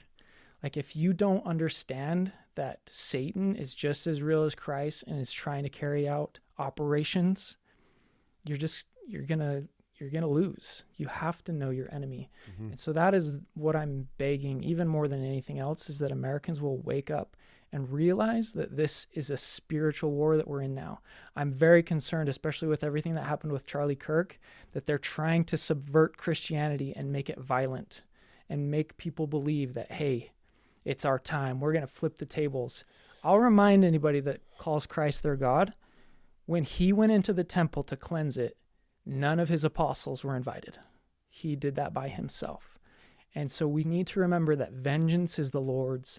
We're always entitled to defend ourselves and our families, you know, but he always instructs us not to strike first, to turn the other cheek, forgive 70 times 7. That's a lot of times, you know what I mean? And so what I want to beg Christians is to take a step back, realize the spiritual war that we're in, and not get violent, because that's exactly what the enemy wants. It's all part of his plan for us to... But at the same time, I feel like Christians, there's this huge demographic that are so weak. They don't want to stand up. They don't have a voice. They won't fight. And that's where we're getting steamrolled on everything, because they don't... Yep. There's this huge spineless community of Christians that are just like, well, I believe and I just want to live this peaceful life. But it's like, there's a evil out there that wants you done, gone, dead, killed, whatever. And they're coming for us. So there has to be this point where we have to meet violence with violence, I personally feel. But I look at these people, that huge influencers that I know that are Christians, and they don't even voice anything about it. Yep. They're not standing up for what's going on in their country and overseas right now. And so it's like, how long do we turn the other cheek for? How long do we want to be the righteous person? And but at the same time, you look at the Crusades, dude, there was Christians out there slitting throats. Yep. For hundreds of years defending that cross. Yep. And so where is that happy medium? And I totally get what you're saying, because we can't just have this knee-jerk reaction as Christians, because it is 100% good versus evil. Yes. And I feel the military doesn't like the Christian route, because you have morals and beliefs and values when you follow the Bible and you follow the Word of God. Yes. So I feel that the military doesn't push that. It's the opposite. They want everything to just go as planned, right? And do a good job, shut the hell up, fall in line. That's where I lost my faith, was in the military. Completely lost all faith in the military because of the atmosphere, just the lifestyle of being a young dumb Marine. So it's tough. I feel we're in this limbo where, are we being so weak as Christians because we have to turn the other cheek because that's the New Testament, and we just have to love and peace and love because we're Christians and that's what God says. But like, how far does that get you when we have cultures out there that are doing everything they can to destroy us? So when do we pick up the shields and swords, and when do we go back onto the battlefield? Yeah. You see what I'm saying? Like, that's I get what you're saying, but at the same time, like, it's like, how long are we going to be spineless and not standing up and coming together as this force to fight evil? Yeah. I want to be clear. I'm calling for violence, but it's just spiritual violence. For sure. Does that make sense? And the answer to your question lies in Scripture, right? In the book of Revelation, it says the great whore of all the earth in the last days will have dominion over all the earth. And I don't think any Christian would disagree with the fact that we're probably in the end times, and that this is happening. What's prophesied is not that the believers are going to rise up and fight and kill and destroy the evil. The evil is actually going to war amongst themselves. And in the meantime, Christ's true followers are going to be safe. Yeah. They're going to be gathered in. That's the crazy thing about this whole Zionism argument that's going on. Zionism is biblically sound. It's real, but it's not what they're trying to push, right? And so that's why I want to caution everybody to be peaceful, to be followers of Christ. It's crazy to hear that from an Apache pilot, right? But my theology over the years has definitely changed, that you don't want that on you. You know what I mean? You don't want to be that knife that cuts the throat in the Crusades, like you're saying. If I knew for a fact that the Lord had sanctioned a war and, it was godly, like, talk about a godly war, let's go into North Korea and liberate those people. For real. You know what I mean? Like, if we're going to make up wars, make your money, but let's help some people too. That's kind of where I'm at with all this. I'm tired of this same narrative about the Muslims. It's always the Muslims. Like, we talked about this a little bit yesterday. We created this enemy. I've said it for years. What would happen if somebody came here and did what we did to them? That's where I feel bad as a veteran, because we were spun this lie. It's Muslims. And then, when I get there, it's like, man, these people just want to live their life. Right. And I was a pilot, so I didn't get to interact with anybody on the ground, but you met them. Yeah. Are they living in their homes with them? Are they decent human beings? Are they no good issue people? with any of them. Yeah. And they revere our God as a great prophet that's also going to return. So it's like, why are we so invested in these people that hate our God, that say he's burning in a pile of excrement? And I feel where the majority of, especially as our media, when this whole Muslim play, like Muslims are the bad people. And it comes down to, there's such a large number of Muslims. So when you take a radical Muslim, 1/3 of the world, but then you take the radical of 1/3 of the world, you're Absolutely. talking hundreds of thousands, if not millions, Absolutely. of radical Muslims. We have to recognize that this whore of all the earth, she infiltrates every single organization. We're talking Islam, we're talking the Army, the Marines, Christianity. And the more radical the belief system, the easier it is for this evil to creep in and manipulate people. Exactly. And so, yes, it's coming. There will be Islamic attacks. And we need to remember that this is not a Muslim problem. This is an evil and extremist problem. That's like an American going to Dubai and flying into a plane, and now they just blanketed every single Western. Exactly. Oh, the West is evil. It's like, Exactly. Are they? I remember. I've said it on the show. Never found a weapon of mass destruction in the 2 years of my 2 deployments over there. Yep. Well, I found an AK, some RPGs. Granted, there are people that were shooting and trying to murder you every single day as these troops are deployed. But we're in their country. We did find a lot of gold bars. Like, it is weird that it's always these countries that have their own banking system that we're invading. Crazy. That's why I think Venezuela is huge next. I don't think Americans truly know what is going with Venezuela and being some of the their own currency, their own banks, plus the natural resources in Venezuela. So every time I hear Trump's speak of anything, I'm like, here we go. But as the normal everyday American, they're just watching what's on TikTok and Instagram and, Venezuela's doing this and these guys are building up. Are they? But how many times are we going to fall for it? We need people. We're going to keep falling for it because we're so stupid as a country. The ones that know to start being bold and committed in speaking about it. That's the problem, bro, because the ones that are bold have a following and they're more worried about their monetizing their TikTok account than putting out true facts and what's going on out here. Dude, I got buddies that have hundreds of thousands of followers. I'm like, yo, why aren't you saying anything on this? Oh, I don't want to touch the subject. Yeah. Why? Not good for my brand. Yeah. Why? Because you make a couple grand a month off your shitty ass page and nobody gives a fuck about? Guess what? If we lose this, nobody's going to have a channel. Yes. So at some point, you got to realize that there are more important things than your bank account or your channel or what you've built. How about the future of your children? Exactly. What they're going to have to fight against. Exactly. And how this country is going to go, especially the tyranny or just the corruption and the level that we're at. I'm like sitting here having conversations with dudes that have 500,000 followers on Instagram and he's crushing on Israel, destroying everything. And I'm like, why don't you mention this? Mm-hmm. I post people like, thank God, dude, somebody with the following puts it out there. And I don't even go hard on it. I'm just like, okay, some people need to hear this to wake up. And here you got giant influencers that are just more worried about themselves and their bank account and monetizing their page than putting out good versus evil. Yep. We're having these conversations but behind closed doors. They're cowards to me. Yeah.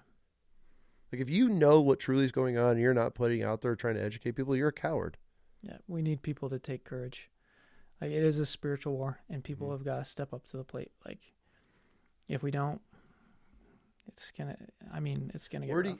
Okay, so as a soldier and an Apache pilot, what do you think the next thing's going to be? I'll tell you that when I take this off. How about that?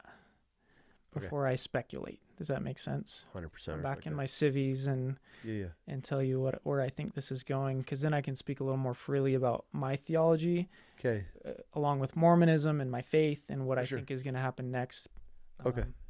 So let's tie up this then, because I want to jump into that. Cool. I don't want to blow through it though. I want to make sure you get everything you need to get across. So where are we at now with you? Now that you've stood up to your chain of command, you've gone against I don't want to say congressmen, but your governors, your generals, everybody that's in your chain of command is now after you. You have a court case at the end of this month or next? Next month, January 22nd and 23rd, I have what's called a WOFR board. It's a withdrawal of federal recognition. Because I'm in the National Guard, my officership is recognized by the federal Army. Yes. And so in order to revoke that and take it from me, they have to do that with big armies. They're going to pull your officer rank? Mm-hmm. That's how they'll separate me. So basically, they're going to convene a board of officers that have all ordered their subordinates to take the COVID vaccine to then judge me on what I have done. And basically, they'll say, you've lacked good order and discipline. You're not a good soldier, and so you're not a fit for us anymore. And they'll give me a discharge status. I'm not holding out hope at this point that they're going to retain me, although that is my goal. Okay, that was my next question. If you could stay in the Army right now, would you? Yes, the military needs principled, honest, good people more than ever. 100%. And flying the Apache is badass. Yeah. That's what I want to do. Like, it was a childhood dream, and I pursued it, and I achieved it. And I was willing to sacrifice that to do the right thing. And so, of course, I want to go back. I would love to. Do you think it's just gotten to this point because they're just too stupid to realize they screwed up and they can't bend the knee? No, it's a pride thing. Yeah, they can't bend the knee to just be like, yo, our bad. Mm-hmm. Back to service, get back to your unit. Dude, Let's I just can wash respect hands. people that just take a Admit step back and be like, hey, we messed this one up. We're sorry. What do we need to do? And I didn't do everything perfectly either.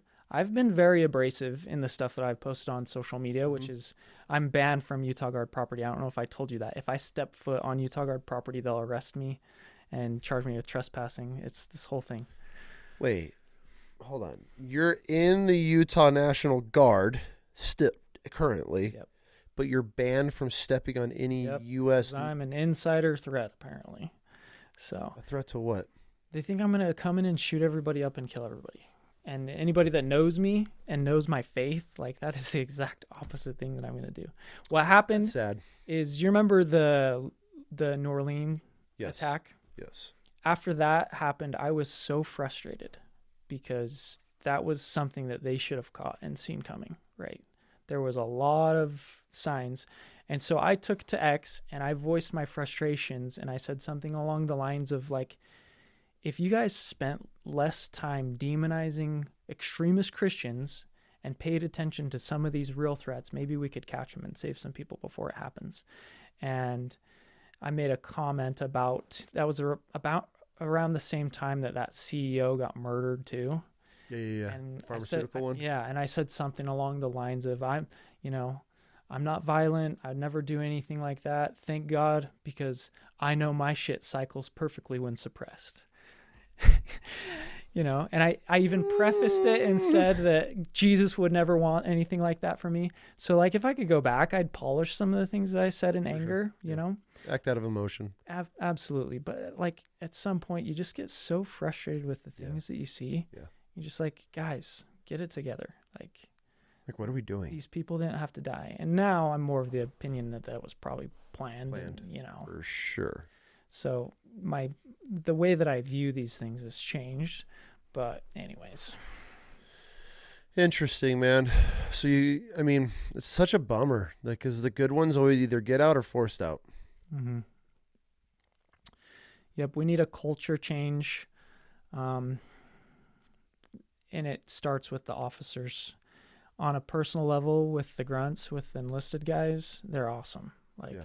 And they've, in the background, been very supportive. Like, when I wasn't banned and I was at drill, they'd pull me aside and be like, hey, sir, thank you.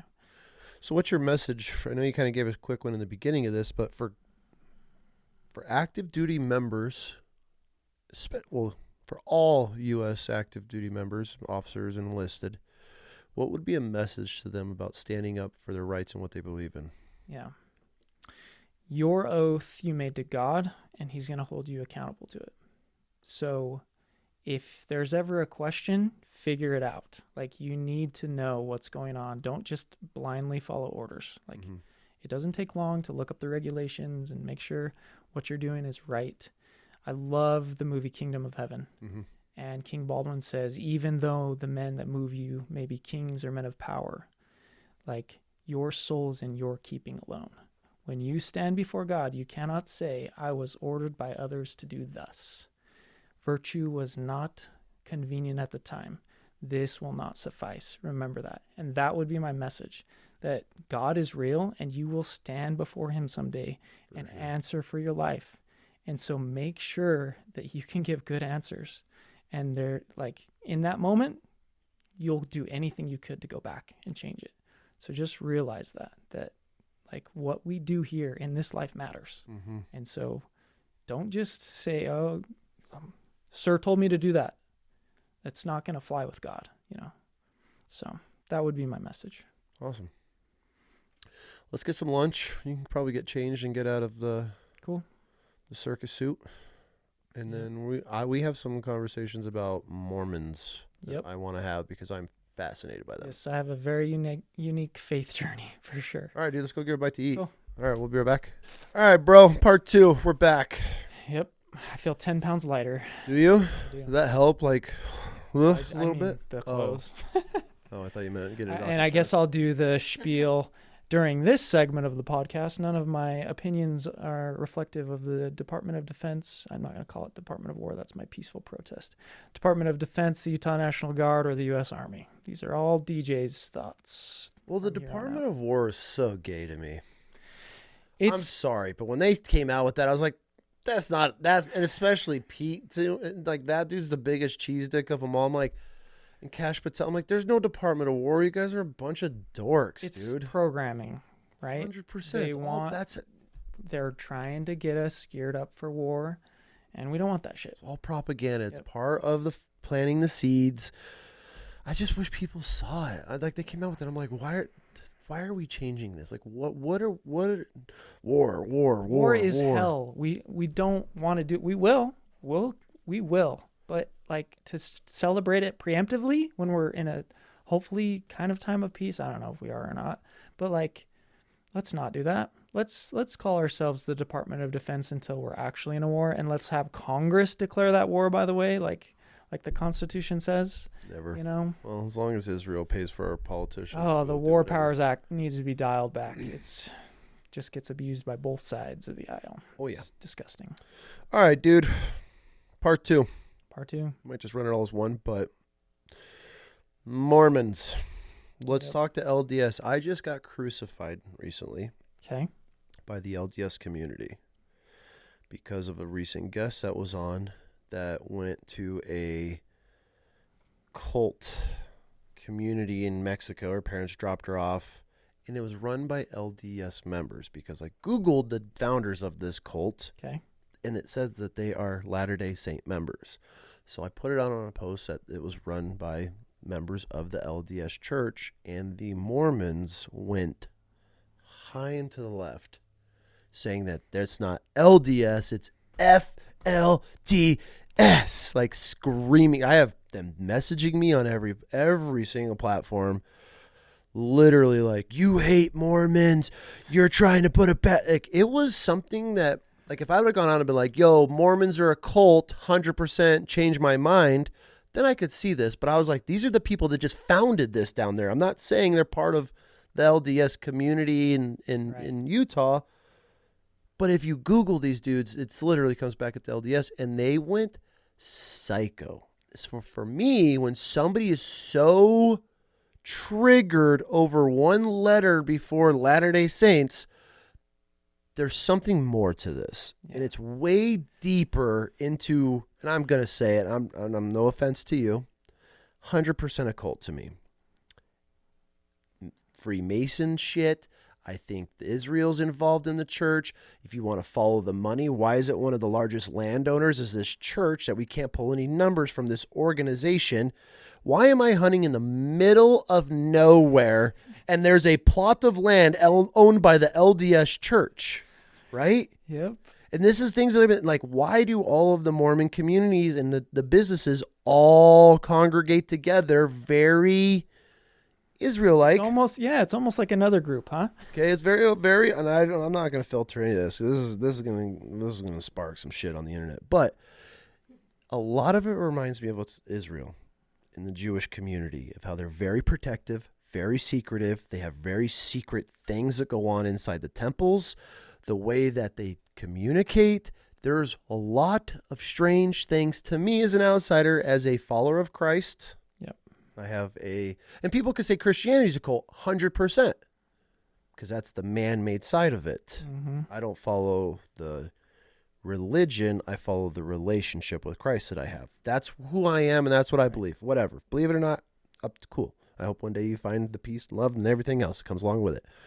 But when I look at Mormons, and I have a lot of friends that are Mormons, and I've had these conversations with them.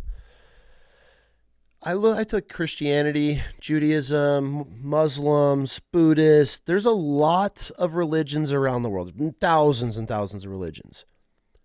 There's a good chunk of them that I can look and be like, okay, I can see how people have bought into it. There's thousands of years of history, thousands of years of transcripts and artifacts, and just through the cultures and like you take an Orthodox Christians and they've never changed in thousands of years. So I could see how people get bought into these styles of religions. Right. But then I look at something like Scientology, Mormons, Jehovah's Witnesses, FLDS, and all the other branches that come off of it. And I look at them and I go, no. No, that's a cult. Like, that is 100% a cult. In my opinion, Yep. sorry, all my buddies and everybody that I work with that are Mormons. I know you're all going to probably cancel me after this, but it's so crazy to me. So you grew up in the Mormon church. Yeah, the LDS, the Church of Jesus Christ of Latter-day Saints. Is it derogatory? Not derogatory. I can't say that word now to call them Mormons. They've asked not to be called that, which is crazy to me. It's the only good, in my opinion. I actually believe in the Book of Mormon. It's the only good part about Mormonism, and they're seeking to distance themselves from it. And I get it, because they teach a lot of doctrines that the Book of Mormon doesn't go along with. They say that they believe it, but my Book of Mormon, I actually brought it. This is a first edition. Reads quite a bit different than what they read every Sunday in their meetings, and so they've gone back through and changed a lot of things. The first one that I caught, because I just recently got this first edition, and I started studying it, and it's just opening my eyes. And the first one that I caught, which is crazy to me, because Mormons believe in a Godhead, okay? In a what? In a Godhead. A Godhead? God the Father, Jesus Christ, and the Holy Spirit are all three distinct, different entities, okay? Okay. I don't believe that. I believe that there's one God. He's eternal. Yes. He is the Son. He is the Spirit. It's just one. And so the first thing that really jumped off the page at me, I marked it here somewhere. This verse in the Book of Mormon is prophesying about Mary, the mother of God. And it says, and the angel said unto me, Behold, the Lamb of God, yea, even the eternal Father. If you open up one of the LDS versions of the Book of Mormon, they've changed it to Behold the Lamb of God, yea, even the Son of the eternal Father. So this is another big thing for me. How do you have this religion that's built and you're able to just change things due to whoever's in charge? Because you guys have an elder that's kind of like the Pope of the Prophet. The prophet that's living. Mm-hmm. So you have a living prophet. And he has all the authority to speak on behalf of God and make these changes and teach things and tell his members to get vaccinated with the COVID-19 vaccine. Don't get me started. So that to me right there, I'd be like, wait, we could have caffeine, but it can be cold? Yeah. Oh, we're able. Okay. This is a topic that I'd like to ask you. I'm going to have a million questions. Yeah. Blacks in the Mormon church. Until recently, blacks have been looked down upon, correct? Yes. Or not allowed into the temples? Yes. And couldn't hold priesthood, couldn't have any kind of status. Brigham Young was extremely racist. Yes. Whether or not Joseph Smith was racist, still, there's not really enough historical evidence to determine. Okay. There's been some instances where they say that he ordained a black man to the priesthood, and so he's not supposedly a racist. When was that added in? It was just history that they found later. Okay. But Brigham Young, dude, that guy was a monster. There's no way in hell that man was a prophet of God. Like, have you watched American Frontier? Yes. I'm a Mormon, and I think it was worse than that. Well, nobody talks about the Mormon massacre either. And I'm not just throwing shade on that. Christianity has their dark ends, Muslim, everybody has their, but this was pretty recent. We're not talking the Crusades. We're talking pioneering the country, traveling across country, and the Mormon massacre happening. And mind you, this book says that those people they massacred are God's chosen people. But the new version doesn't? Nope, it says that, but okay. they're the good guys always. These savages, we got to get rid of them so we can establish our Zion. That's the crazy thing about modern day Mormonism, is it's almost as Zionistic as Israel. Explain. It's crazy. Like, they believe that Zion's going to be established, and it's hard because that is biblical. Like, you will find scriptures that describe Zion, but God establishes Zion. It isn't people. Mm-hmm. It isn't Brigham Young. It isn't Benjamin Netanyahu. Not a prophet. God will decide when he establishes Zion. And so it's complicated. So who wrote the original book? So if you're a believer in the Book of Mormon, the person that abridged this, so think of it like it's a Bible, but it happens in the Americas instead of over in Mesopotamia. Okay, so I guess let's just get into the history of Mormons. Correct me if I'm wrong. Mormons believe that everything happened here in the United States, correct? No. Is that when A small group of Mormons probably believe that. Yep. Okay, so I guess you could just educate me on that part. All right, so here's the basic crash course for the Book of Mormon.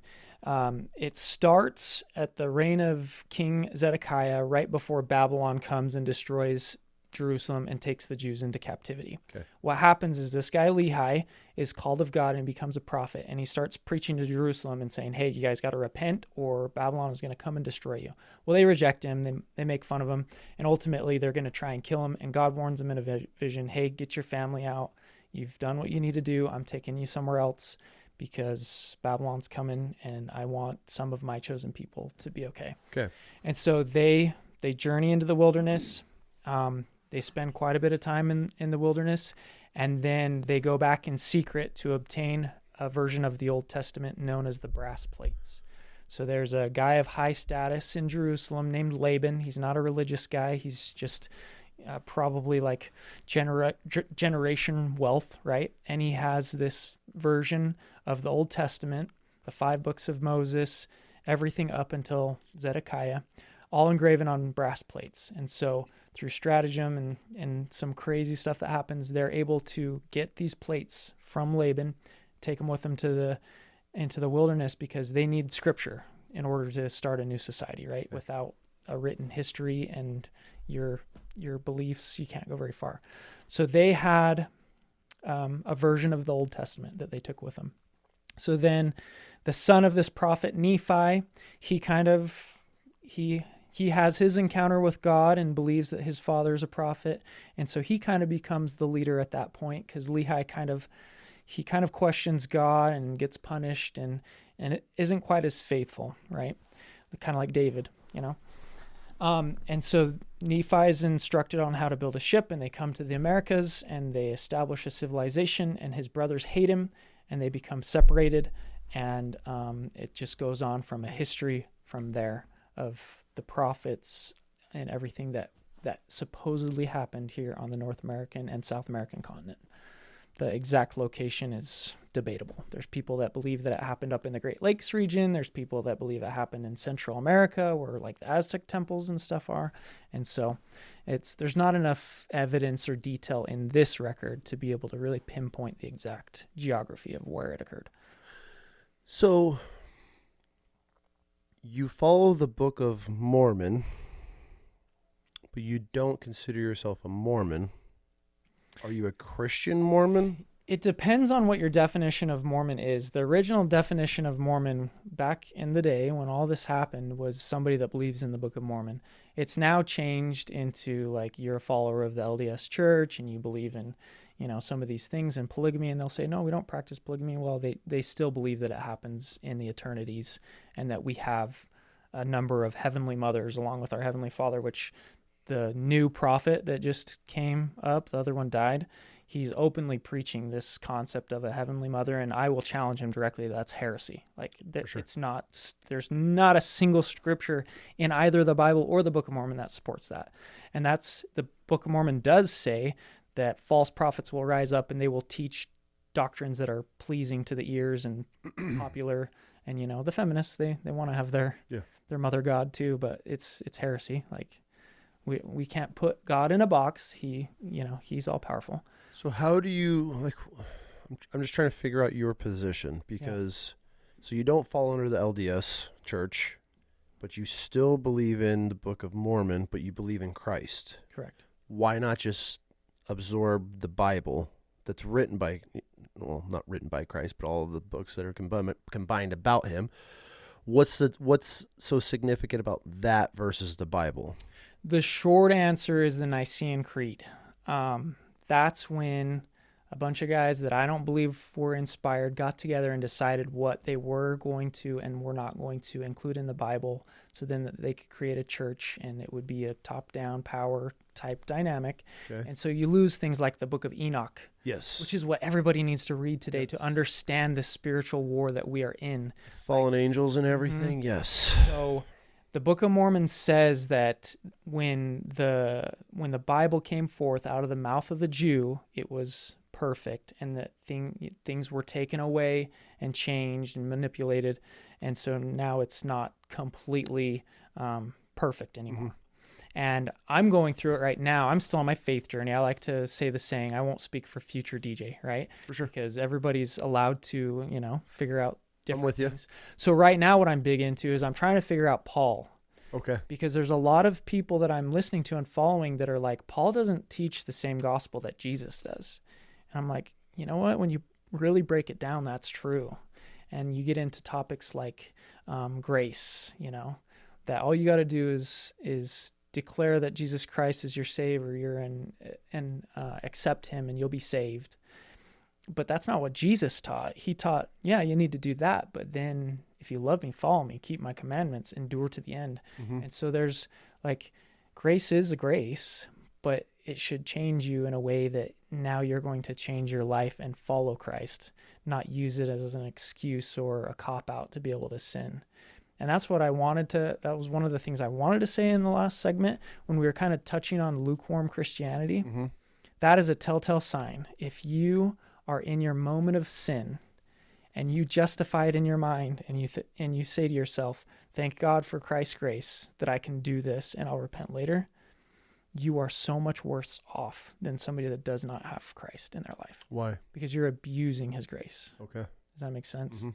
You're justifying it in your mind. And what that does is it gives the enemy power over you. We kind of talked about it yesterday. It's a concept called legal right. Satan has a certain degree of right to tempt you, to make your life hell. The original one was Adam's sin, right?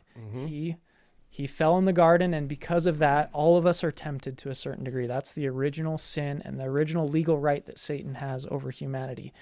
And as we drift farther and farther away from Christ, his power over us also increases. For Satan's sure. does. For sure. And so at some point you have to break this pattern and come back to Christ. And then the more that you follow Christ and his commandments, the less power over you that the devil has. And so that's kind of the dynamic there. So where did you start in the Mormon church? So I grew up in it. I was baptized at 8, just like all the other little kids. Wasn't a decision really that I made for myself. I didn't understand it at the time. I now believe that if Christ was baptized as an adult, that's probably when you should do it. And it's a serious commitment that you are like, hey, not only am I getting a remission of my sins, but I'm starting my ministry. I'm taking up my cross and I'm going to follow Christ. So I think we've kind of made baptism cheap, and especially in the Mormon church and the LDS church, that it's become just like a ritual and it's lost all its power. And it even says in the Book of Mormon that baptizing little children is not good. And 8 years old is still... You don't know anything. You're still a little kid. Yeah, absolutely. I get it. Like our little one, she's super into her faith right now, and I've seen other little kids, but it's just as far as the development. But if she was going and wanted to and asked, there's no way I would ever say no to it. Absolutely. Because I feel like you could always redo it. And along to your lines, I know it's a very serious thing.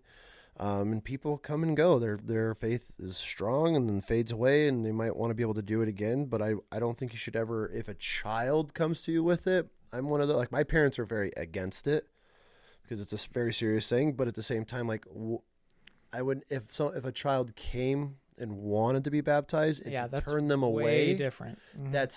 You're crushing the momentum that they have. But to have a structured culture where if you don't get baptized at 8 years old, the other kids are going to look at you weird, like, what's wrong with you? We all do this, that's not right. It should be on a personal level with everything. And that's the problem with organized religion in general. For sure. You lean on others, and what you need to do is I'm not an apologist whatsoever. If you're, you have I won't make you read the Book of Mormon because that's something that I believe in. I want you to follow the path of faith that you drink from the most pure fountain of God that you possibly can. And if the Book of Mormon is going to mess that up for you, then I just read the Bible. I want you to have that connection with God, whatever works for you. And so, For me personally, that's kind of where it started. I was going to church and I was seeing these people that I describe a lot of people, not all of them. There's a lot of really, I want to make that very clear. There's a lot of really great people in the LDS church. For sure. I Some have of the lots kindest, of great most people. giving, wonderful people. Mm-hmm. And then you have others that it's like their personality and it's a culture and it's a status and they want to be in important positions and they look down on others because they know more about the scriptures. And so I refer to those as modern day Pharisees. Like that's exactly what they are. 100%. You know what I mean? And that's in the Christian church. It's everywhere. Mm-hmm. Mm-hmm. So, but yeah, so my personal theology, so I can explain it for Mormons, because they're all probably like, what the freak? Yeah. How does he justify this? So I don't believe that Joseph Smith was a prophet. Absolutely not. I believe that he was a man that God chose and gave a religious artifact. It's crazy. Is this the stone? Yes, the part that everybody makes fun of. That's what I believe in. Okay. So you believe in the magic stone? Yep, I believe in the magic stone. Interesting. Okay. And like, if you think about that in today's context, like with technology, it's not that wild. You know what I mean? We can translate anything on our phone, and God's not bound by time. Like, he could give anybody whatever he wants to give them, right? And we believe in the Ark of the Covenant. Like, religious artifacts are not something that don't exist. Where did this artifact come from? So it was given to Joseph Smith by an angel, and I know all the Christians are like, the scripture, if an angel appears to you and presents a different gospel, my argument is it's not a different gospel. You won't find, if you read the first edition of the Book of Mormon, you won't find anything that contradicts the Bible. It's all, it'll support it. Is that where a lot of Mormons say that we worship the same God? To me, that bugs me, because I feel like we don't. I feel they have different beliefs, but they try to fall under the blanket of Christianity, of God. Mm-hmm. And they I don't want to say, it's almost like they try to solidify themselves, but if you truly start breaking down the book, it's not, because they don't follow the scripture, because there's a lot of scripture that goes against what God said, where he came, what he did. It literally calls polygamy an abomination. And the first, however many 100 years of the Mormon church was polygamy. Like, they'll say, we don't do that anymore. But like, that doesn't change the fact that it was an abomination and God called it an abomination. But it still goes on. They just put a different title on it because it's after this life. So you take Orthodox Christians, and then you have the LDS church, but then you have all the trickles, because if a Mormon doesn't really agree with what they're doing, they just branch it off and put another letter in front of the LDS church, and then that means they don't fall under the LDS church, but they kind of follow it, but they're not, which I get a lot happens with Christianity, and you have all the denominations, non-denominational, everything that goes on with them. But when I hear these kids that are on their mission saying that they worship God, they're not worshiping the Almighty. They have a different version of it, but they claim that it's the same, correct? Yeah, it gets diluted. Like, it's hard. It gets confusing, and that's kind of the enemy's tactic. Like, he mingles truth with lies and gets people to trip up.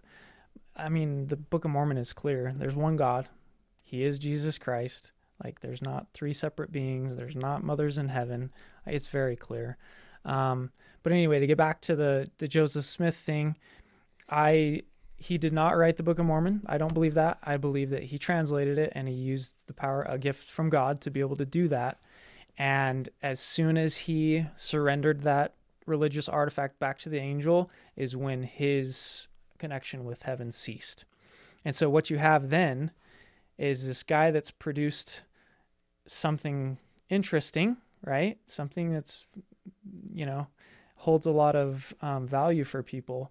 And so they put him on the pedestal. Which you worship no man. Exactly. Instead of the Book of Mormon and its content. And so basically from there, he just succumbed to pride like many others before have, and, pretended to be a prophet when he wasn't. Most Mormons won't know this, but they changed one of the early revelations in what's called the Doctrine and Covenants. Back then it was called Teachings and Commandments. And what he received through the stone from God, it says, my servant Joseph should pretend no other gift other than to translate the Book of Mormon. Period. That was the end. Now they've gone back and changed it, like they changed a lot of the scriptures to say until the translation of the Book of Mormon is completed, and then he can, start doing his thing and establish a church. That's not what God told him originally. And the Mormons have a really bad habit of going back and changing things after the fact to fit their current narrative. And that's why there's so many confusing things about like caffeine. Why can't you drink caffeine? When the original pioneers, Brigham Young said, you have to have coffee to travel west. It's one of their required items. You need to have that when you go west. And the word of wisdom, you can't drink. Well, then why did Brigham Young have a distillery in Salt Lake City? Why did Brigham Young have stealing ranchers' wives and after murdering the husbands and collecting women as he traveled? Yep. But they hide that type of stuff. Exactly. And that worked for many years, but now we're in the information age where everything's accessible. You can do a search on the internet and you can find these historical documents that have been archived, and it's not anti-Mormon propaganda like It's facts. It's facts. It's verifiable, true facts.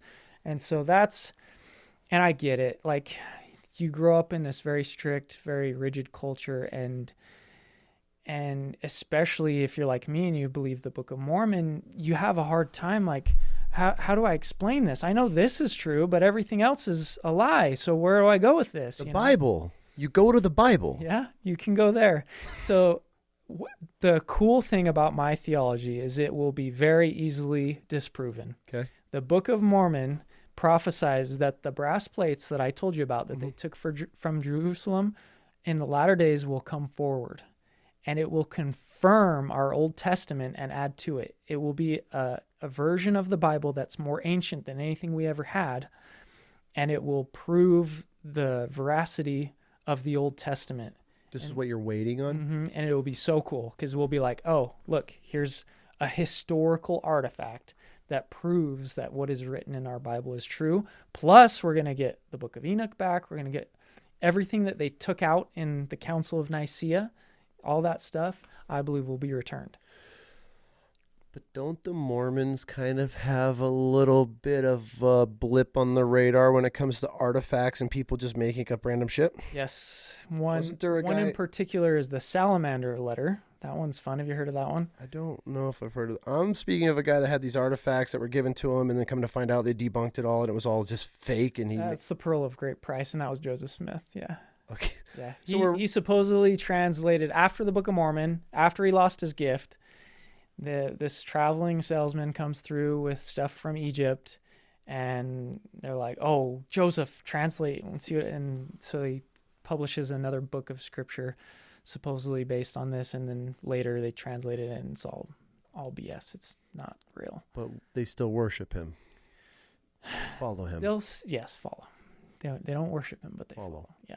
So, and then the one I mentioned happened more recently. This was like, I want to say in the 80s, a psychopath tricked. Okay, this is the one I was talking about. He tricked the leaders of the church into thinking that he had a verifiable historical letter written by Joseph Smith that talked about one of his visions, and that was actually like a fiery salamander. And so they go through the trouble of negotiating with this guy because they're going to try and buy it from him so they can hide it, so they can put it deep in the archives of the church and nobody will ever hear about it because it's not good to Joseph Smith. Well, it comes to find out, like, they've been buying these supposed letters from this guy, and he's been forging them the whole time. And he has finally a mental breakdown, and like, I can't remember if he like planted a bomb at the place that he was working. He killed some people. And so at some point you have to like be like, if you're a prophet, how are you falling for this? How are you falling for this grifter that's just, a crazy ass dude that's just literally writing letters and burning the edges of paper and giving them to you? And that hurt me because Gordon B. Hinckley, he was the prophet when I was a kid, and I loved him. He was a really kind man, really well-spoken. And I find out that he's one of the guys that gets tricked into all this, and I'm like, what? And so anyways, that broke my heart. So it's not, I don't have animosity and hate for the church. I hate what it's become, and I want to see it return. Return to what? I mean, I don't want to say it's all been built off of false prophets and false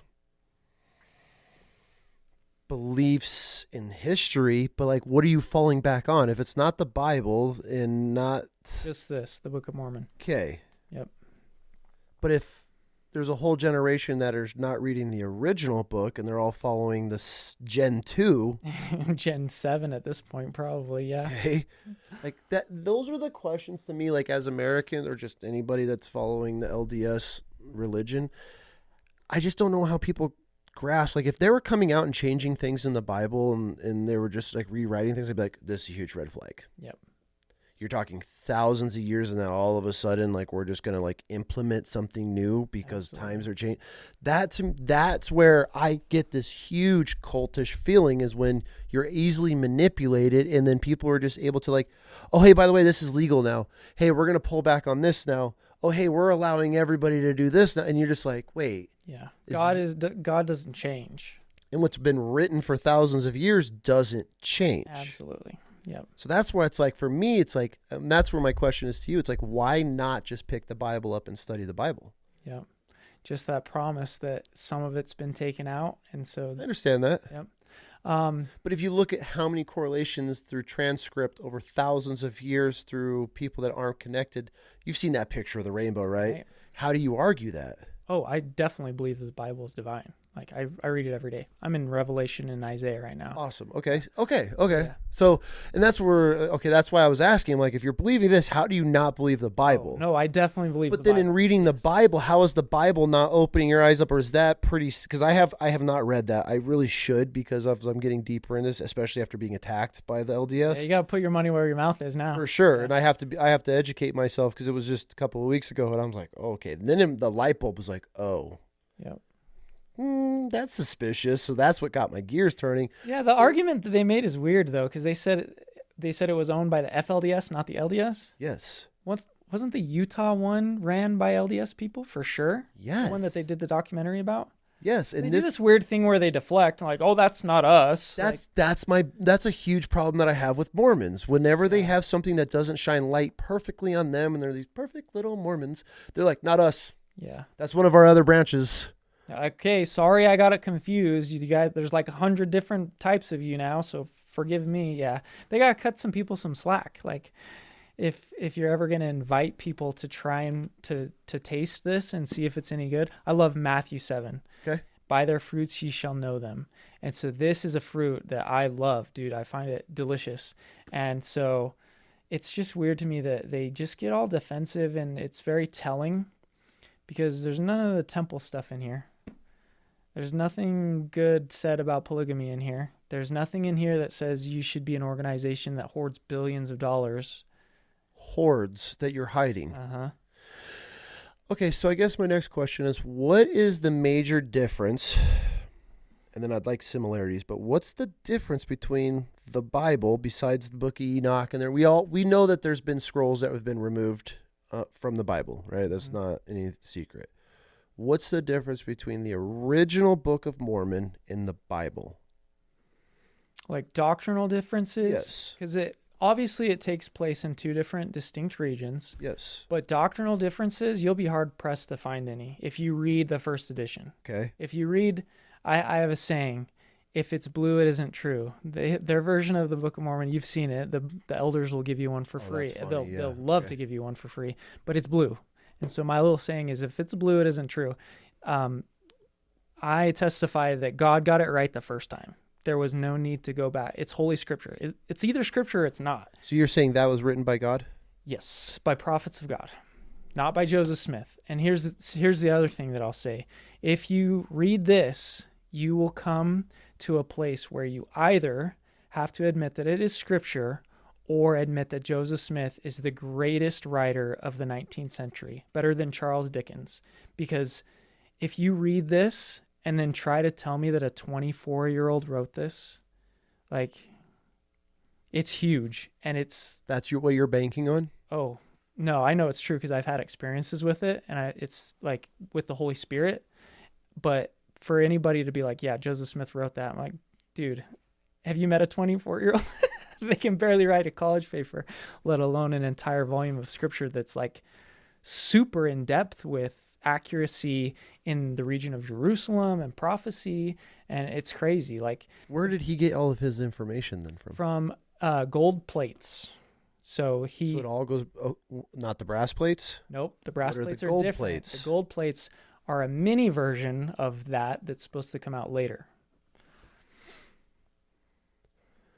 This is where I have doubt. It's a lot. You're in hopes that it's going to come out later. Oh yeah, you gotta have faith. I have faith in God, but I don't have faith in a man telling me something. You have faith in the Bible too, right? Absolutely. Yeah. So. Absolutely, but I mean, back to the transcripts. The connections through thousands of years and people. I mean, it's so hard to argue that, and there's never been a scientific discovery that's ever debunked anything major in the Bible. Absolutely. Besides the fact that they omitted entire books, right? 100%. Because there are references in the Bible that's like one prophet's quoting another prophet, and we're like, oh, we've never heard of that prophet. Mm-hmm. Where's that book, right? So it's clear that it can't be complete. We know that just because of the Apocrypha. Do you lean on that more because you believe that there hasn't been anything removed from it, so that's more trusting to you than the Bible? No, not necessarily, because even the original version, the transcript, so first they wrote it down by hand on paper, mm-hmm. right? And then they sent it to the printing press to make this. That original part that they wrote everything down on has gone missing. And so, like, you don't have a first source even with the Book of Mormon. So, like, there are potential errors in here because I can't go back and see, because the guy that printed this, he was just copying from these pieces of paper, and it's very easy to make a punctuation mistake or, not understand something or misalign. But now we can't go back and check because we don't have the first edition where it was handwritten. I think 2/3 of it was destroyed, like from water damage. And so there's only parts of it that we can even see to verify that, what's typed here is what they supposedly wrote when Joseph translated it. So do you think the LDS church is a cult? Yes, I think it's a Masonic cult. Why? Explain. Because of my experience in the temple. What was your experience? Secret handshakes, secret passwords. Like what? It's all Masonic. It's the same thing. It's like, this is the sign of the whatever, and it's just, none of it speaks Christ to me. And how were you exposed to those and most Mormons aren't? Because a lot of Mormons will argue that.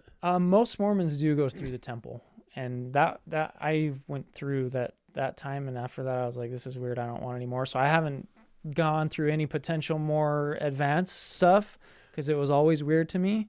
But it's clear to me just from what I was exposed to that it's not of God. What do you mean the temple? Like, because obviously you guys have temples Mm-hmm. everywhere. Yep. Are they all the same, or is there like one temple that you're speaking of? They're all the same. The programming on the inside is all the same. It's all the same rituals and practices.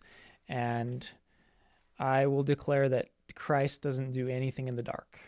Like, never. He never asks you to keep a secret. Nope. He never says you can't share something. So secret societies all come from Satan. Yep. So you can't argue that. So if you're secretive and you're hiding, it's not from God. Yep. At times Christ used discretion. He said, hey, don't tell people that I raised Lazarus from the dead. And they didn't listen anyways yet because it's not time. Mm-hmm. But he never said, hey, you can't talk about this, or like, I'm going to tell you secrets. Like, no, he's open. Everything happens in the light with Christ.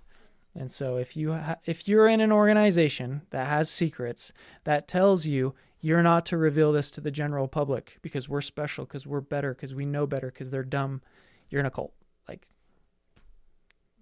secrets are of the devil. What else was going on? I mean, how old were you when you were in the temple? That was before I went on my Mormon mission. So I did a Mormon mission to Argentina. Okay. And I loved that. I loved meeting people and teaching Christ to them to the extent that I understood it. Obviously, I didn't have everything right, but I was still, in the best way that I could, be inviting people to Christ. And so I wouldn't go back and not do my mission. I loved it. Do you think on a mission, are you inviting people to Christ, or are you inviting people to open their wallets to the church? I was inviting people to Christ, and I had a little riff with my leaders because for them it was all about numbers. like we have to baptize this many people this month. And I'm like, what if there's not that many people that are ready to accept Christ in their journey? Like, you can't quantify the work of the Lord. Like, we may work this entire time and not get anybody to accept Christ. Like, that's their decision. So how are we going to impose numbers? Like, we have some number that we have to achieve. And so, like, there's different indicators that tell the leadership whether a person is ready to get baptized and join the church and pay tithing and do all this stuff. And for me, that always rubbed me the wrong way. I'm like, that's not what this is about. We're supposed to be inviting people to Christ and having them help them change their life. And if that takes 10 years, it takes 10 years. Like, why are we in such a rush to dunk this guy underwater? Like, we want that experience to be meaningful for people, right? We want it to change their life. And for them, it was all about numbers. And I realize now, looking back, it's because it's a corporation. It's not a church. Numbers equal money. We need numbers. So they're reporting to their higher ups, this is how I did, my mission, we've baptized yay many thousand people, blah, blah, blah, blah, blah. And they're all competing because they want to become general authorities and become, make more money. And that's what I didn't understand. I thought all of Who makes more money? The leaders of the church, the corporate church. Okay. So when I was growing up, I thought all these old guys, they retired and they just did this because it was the Lord's work. Well, then somebody leaks that these guys are making $400K a year, and critics will be like, well, that's not very much for a corporate position to manage. And I'm like, dude, Christ sent his apostles he told them, don't take an extra cloak. Like, if you want to be about the Lord's work, you can't be taking money, because that's a vice that Satan can then use against you. Well, then they're also living in a mansion up on the front overlooking Salt Lake in their $500,000 home. And it bothered me severely because after these poor third world members get baptized, the goal is to go to the temple, right? Because if you want to go to the highest degree of heaven, you have to go through the temple and learn these secrets and all this stuff. And so these people are spending their very life savings to be able to travel across, sometimes, to different countries, to be able to go to the closest temple to them. And they're already living in poverty. Like, they barely can do their day to day. They're hungry. And these people are feeding me because they think they're getting blessed from it. And I'm like, I don't want to eat your food. Like, I have the means to be able to go get some food, but they've been gaslighted. Oh, if we bless the servants of the Lord, then we'll be blessed. And I hope God blesses them for that good intention that they have. But it makes me sick that they build temples based upon how many tithing payers live in that area. So it has nothing to do with salvation. If temples are truly about salvation, they would evenly distribute them throughout the world so that people can travel to them and receive their sacred ordinances. The reason there's so many temples in Utah is because that's where the most members are. That's where all the tithe money comes from. And really, it's just like, it's just an empire of real estate at this point. Absolutely. You know what I mean? And I don't know how people don't see this. It's hard to try and wake people up to it because they'll just dismiss you as anti-Mormon. And I'm not anti-Mormon. I'm the Mormon. You guys don't want to be called that anymore. I believe in this. I'm the Mormon. And so you can't call me anti-Mormon. I guess you can call me anti-Church of Jesus Christ of Latter-day Saints because it's not following Christ at all. Okay, so with that statement, do you look at it now as these kids on missions are now just leading people to hell? No, definitely not. How do you figure? I think the Lord judges us based on our level of understanding. And so if you're trying to lead people to Christ, you're going to be blessed. But they're not leading people to Christ. They're leading people to the temple. That's where I'm saying, like, if they had good intentions and they truly believed in, we'll just say, the original Book of Mormon, or the Bible, they're not leading people to that. They're leading people to Gen 7 of the Blue Book. So That's a fair argument. So are they truly leading people to Christ, or are they leading people to the church for their donations? That's a fair argument. And I know it's probably tough to hear that or be asked that because you truly believe you on your mission probably did good. Yeah. But are they following that word, or are they following the Bible? Right. And I hope the people that I helped, understand that at the end of the day, do not care what the bishop in your ward says. Do not care what the prophet says. Like, your number one priority is your relationship with Christ and 100%. what he tells you to do. But are they listening Prophet to says, that? take a COVID vaccine, and God tells you, don't do that. Who are you going to listen to? But how many people are listening to the God over a prophet? Exactly. In the LDS church, it's very top down, and it's follow the prophet. They're like parrots. Follow the prophet, follow the prophet. And so, But if you're following a prophet and you're idolizing a man, which we never do, in any circumstances you follow and worship and idolize anything besides Jesus Christ, you're not going to heaven. I hope Christ is merciful, and He's comes not, in, though. he It's pretty comes simple. in- You have to reach and you have to truly believe in your heart that you accept God, Yep. know that Jesus Christ walked the earth, paid for our sins with his blood. And if that's not what you truly believe, that's like the saying, well, I'm a good person. I did good my whole life. I'm going to get into heaven. But were you a believer in God? No, but I did good. What's the difference? Yeah. I'll use this example. There were 2 thieves next to Christ when he was crucified. 100%. Right? And one accepted him, and Christ said, you will be with me in my Father's kingdom, right? And I reflect on that sometimes, because you have to wonder about the 2 different guys. There's one that obviously wasn't a believer, that was actually even kind of mocking Christ along with everything that was going on. And then you have the other guy that didn't have it all right, but his heart was in the right place, and when his moment came to accept Christ, he made the right decision. And so I have to be hopeful that happens for everybody on an individual basis. And I don't understand everybody's path. And that's why I say I'm not an apologist. I won't beat somebody down and say, hey, you have to read the Book of Mormon. Oh, for sure. I want everybody to find their path, because it's unique for all of us. But what's important is that you're drinking from that pure fountain. And I had a lunch with a pastor not too long ago, and he's like, well, where does it stop? How do you hold yourself accountable? How do you know that you're not being deceived? And I'm like, because, bro, I know what the Holy Spirit is. I'm not being deceived. And so that's what I would say. I think be kind to those young men. They're still trying to figure out their crap too. Oh, for sure. And I'm very hopeful about this younger generation. Dude, I see them in the gym. I see them, off their phones. I see them trying really hard, fighting porn. That's one thing I'm big on. Yeah. I see a generation that's on fire for Christ. Absolutely. And I have high hopes for them. And so I'd never condemn them for, the Book of Mormon calls it following the foolish traditions of your father.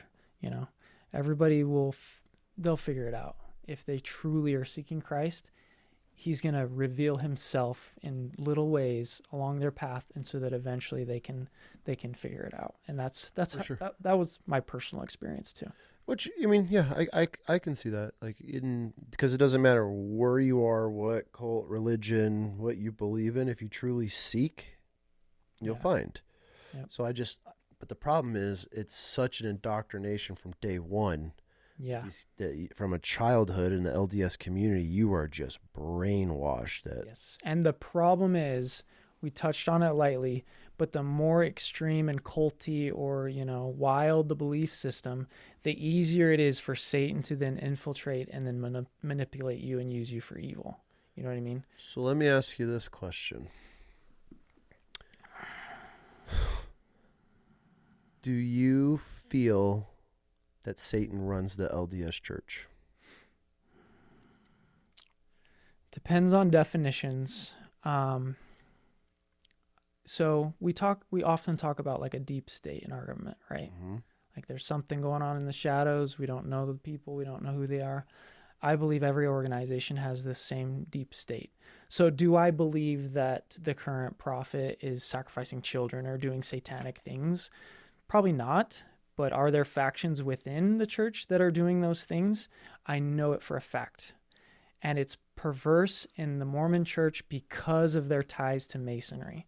They're already a little bit more gullible than the average person. Mm-hmm. And this Masonic path is a slippery slope, and they're conditioning you. It's 33 degrees, So you're going path by path by path until finally they take you in a room and it's, you need to do this right now or you're dead.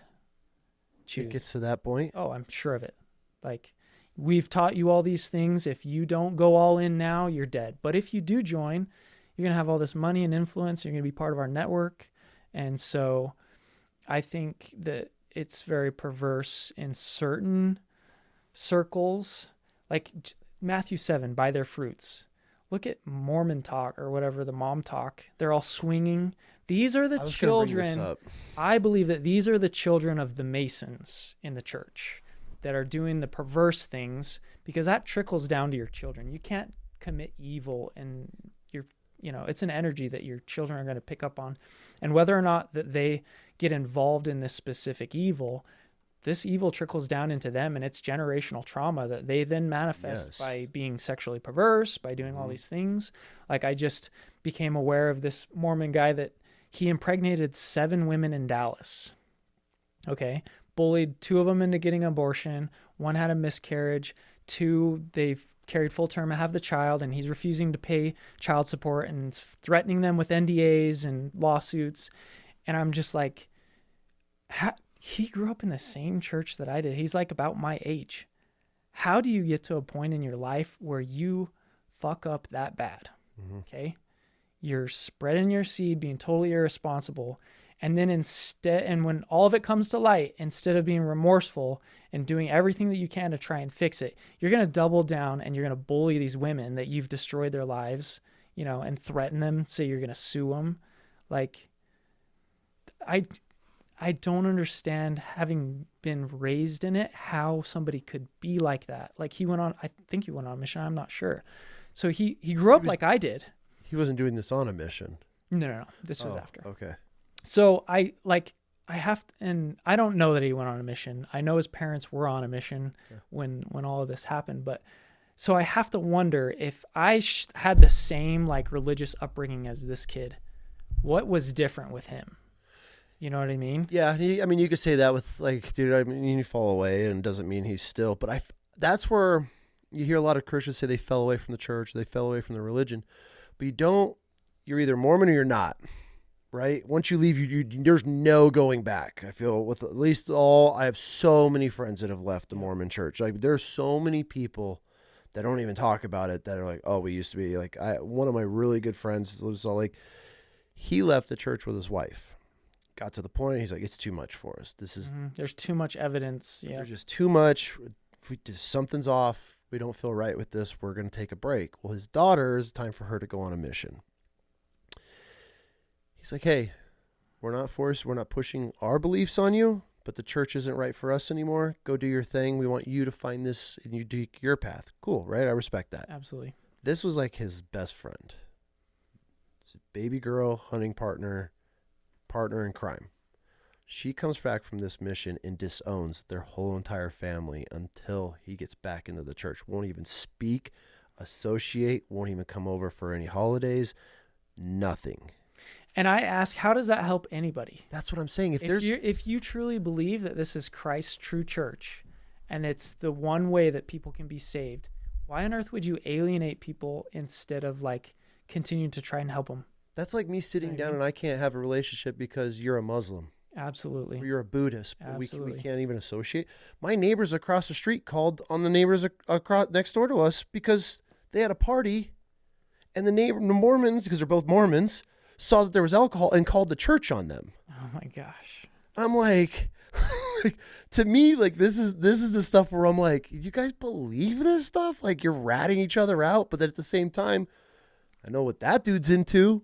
Like, we just, at some point, you got to step back and be like, what was Christ's message? That's what it comes down to. Like, and how did we get this far away from it? Like, what are we doing?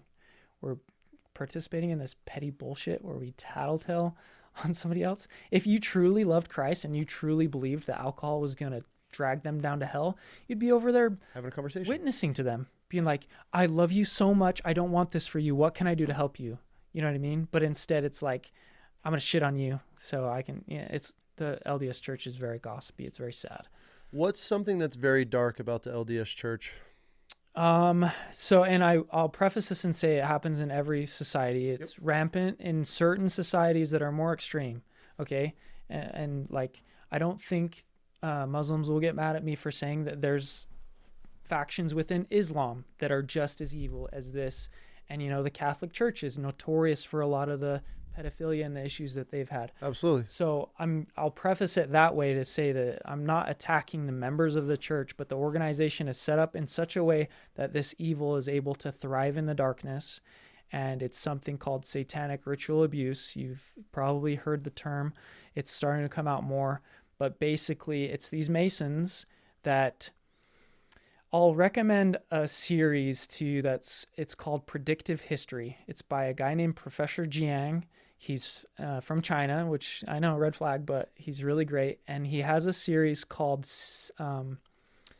Secret History. The channel's Predictive History, and this series is Secret History. Number 4, 5, and 6 talk about the origins of evil. And he talks about this concept called transgression. So you get deep enough into evil that you don't want to get caught, and so you need to do things that are bad with one another so you know you can trust each other. Okay. Because if I tattletale on you, the masses are going to come and cut your head off for the stuff that you're doing. But if we do it together, it's almost like this mutual destruction agreement that we have, and it gets deeper and deeper and deeper until what I believe is when you become a 33rd degree Mason, it enters the realm of pedophilia, child sacrifice, because that's the ultimate evil that you can commit. Yep. Everybody on earth. Our purest children. Yes. The most purest form on this earth is children. And so when they do this, they actually gain power. This is one aspect where I disagree with Professor Jiang. He thinks it's pretended, but I know Satan's real, and so I know that they are granted power, and so power in like position, or like power in spirit and everything, force. Okay, all of the above. 'Cause I believe the power part, but like the status, that type of power where the eviler you are, it's just like the music industry. Everything that's run by Israel and Jews right now, right? The more evil you are, the more power that you're getting by is fame, numbers, money, whatever it may be. That's the power that I see, but you feel it's actual like internal powers with these people? Yeah, everything. Okay. Definitely status, definitely monetary power and all these things, but like Satan does have dominion over the earth, and for sure, he does have the authority to grant you power just like Christ does. And so they're definitely doing these things for real reasons. They do this magic because it works. You know what I mean? They don't do it just because it's fun. But anyways, this is a huge topic. It's tough to get into because there's so many different ways that you can go with it. But yeah, I do believe that there are factions within the LDS Church that are participating in this, just like they are in every organization.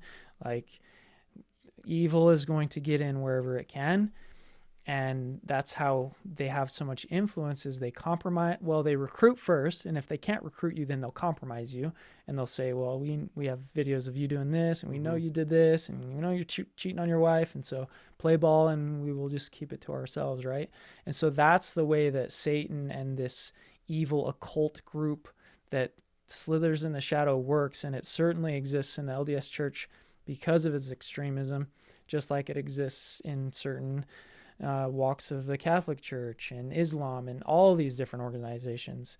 The enemy wants to get in anywhere he can. Like, this isn't a strictly Mormon problem. Sure. It isn't, you know what I mean? Yeah. And so I just want to make that very clear. But yeah, I do think there are some people within all organizations, and definitely the LDS Church, that are participating in some really, really dark stuff. And you have to wonder, like, how do you get to that point where you, like, it sounds crazy, like somebody's going to kill a kid? Like, to me, it doesn't sound crazy at all But you're probably a little farther along on your journey and kind absolutely, because if you look at children, to the average person, it will sound crazy, but to a Christian, this is the way that I'll explain it. And in the LDS Church, I was always raised that Satan is doing this because he got cast out of heaven, and he's butthurt and he's bitter, and he wants to make all of us miserable like he is. But I don't think that's the real reason. I truly believe that Satan believes that he can still win. If he steals enough of God's children away, he believes that God will capitulate and say, "All right, Satan, you're now God. Free my children. I'll make you God like you wanted in the beginning, but please just let them go." That's what you believe? That's what I believe, and I believe that he tricks these people into believing that he is winning, he's going to be the next God, and that by joining him, we're going to defeat the old God, the one that makes us do all the stuff that you have to follow the commandments, it's all rigid. And it's like, no, he gives us these commandments because he loves us and he wants what's best for us. Like, see, I don't think God could ever be defeated. I don't either, but they do. And they have these. Who's they? The occult. Okay. Yep. The deep evil, well, the whore of all the earth. I just think, just like he flooded the earth, right? There's no denying that this earth has been flooded. Mm-hmm. And if anybody that's listening is like, oh, okay, this guy, just for the love of God, just research. I mean, there's so many facts and scientific proof that this earth has been flooded. That's why do you think they find dinosaur deposits? There's like hundreds of different species of dinosaurs pushed into pockets in mud, preserved in mud, like something shoved them. They're trying to survive. Like a tsunami pushed all of this into this deposit where you have turtles and birds and everything else, right? So along with river, anyways, that's a whole other podcast is about the earth flooding. That's where I think it's going to be an endless battle for the end, to the end of time, where God resets us again, where the rapture comes and all of that is when it gets to that point where it got to before, where there was man and beast having sex and they were creating the Nephilim. Yep. That type of shit. Mm-hmm. And that's when God looks down on us and goes, yeah, start over again. Like, let's try this again. Maybe we get a few thousand years out of this one, whatever. I truly don't, there's no way in my heart and mind that God will ever be defeated. But it's a battle. This is where it comes to good versus evil. You always have the evil. You always have the bad picking. And that's the job of Satan, is to pull us as far away from Christ as far as possible. Yep. And that's where it's like, that's where it's insane to me, where I look at these people, like I have friends, I'm like, God, I just wanted, like, bro, just, how do you not see what I see? But at the same time, everybody's on their own journey. And it's a very ignorant thing to think like, and especially as a baby Christian and getting back into my faith again and everything, like I don't put myself above anybody, like by any means. I like to ask questions and have these things, because in how my mind works, even if I wasn't a Christian and I was just looking at all of the religions, and I could just be like, cult. And that's why I can't get into the religion of Christianity, because any title has been placed by man, a church built by man. That's why all these people that are scorned by the church and they have these daddy wounds and they become an atheist, and they have these authoritative problems or like resentment. They're never burned by God. Right. God's never burned you. He's not going to give you everything you pray for. He's going to give you what you can handle, what's going to help you grow, what's going to help you become stronger in your faith.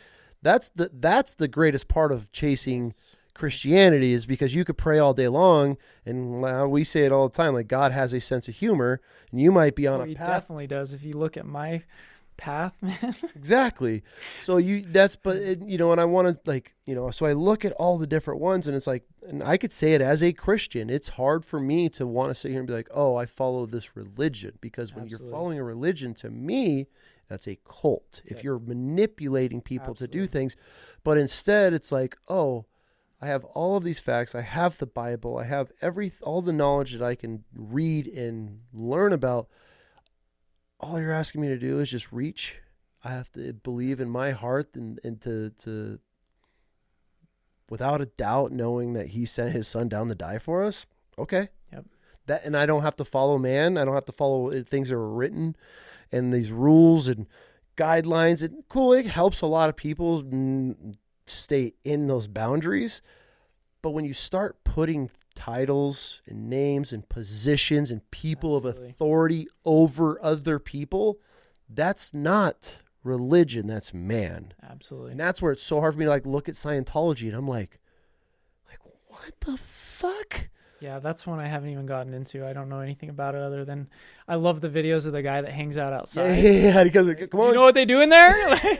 Yeah, but that's how I look at the LDS. At Mormonism, probably. Yes. That to me, Scientology is like above LDS and the Mormons, only because they believe in aliens and space. But at the same time, and no offense, not throwing shade, you also believe in a stone, this magical stone. Absolutely. So, but it's not as bad as like thinking aliens are going to come and we work for them and all the crazy shit that Scientologists believe in. Yep. So it's, to me, I'm like, okay, like it's so, there's so much, like there's so many things that want to pull you away. There's so many things that want to suck you into believing something different. And that's where it comes back to what you're describing. It's just like I said before, I want everybody to find that the best connection that they can with God in whatever way of worship that works for them to get that. Because when God's guiding you, you can't go wrong. You know what I mean? And so that's the key, is to develop that relationship with God. For me, that's Christ. To develop that relationship with him, let him lead you, and just watch the miracles that'll happen in your life. This is a question I have, not specifically for you, but just in general as like a young baby Christian, right? Mm-hmm. You take that statement that you say, I just want people to follow Christ. So do an Orthodox Christian that follows Christ, is he on the same path as somebody that's a Mormon Christian following Christ versus a Muslim that believes in Christ? Like, that's where, like, I have these questions where it's like, well, who's right? Right. Because if you're following Christ over here, is it the same path, or are you fed something different? Do you know that this is from the Word of God, or this just makes you feel like this is from the Word of God because it was written by a man at a certain point that some bush caught on fire and the angel came out of the heaven and gave him a stone and he's eating mushrooms and whatever the fuck else these people are seeing. Mm-hmm. That's where I would like to sit down with, like, what's his name? God, he's a genius when it comes to everything. Christy, what's that guy's name? Bryce Crawford? No, he's older. A little bit older. I think I know who you're talking about. Anyways, he's one of the most intelligent human beings when he speaks about religion. I would love to ask him that question. Like, is there only one path to Christ?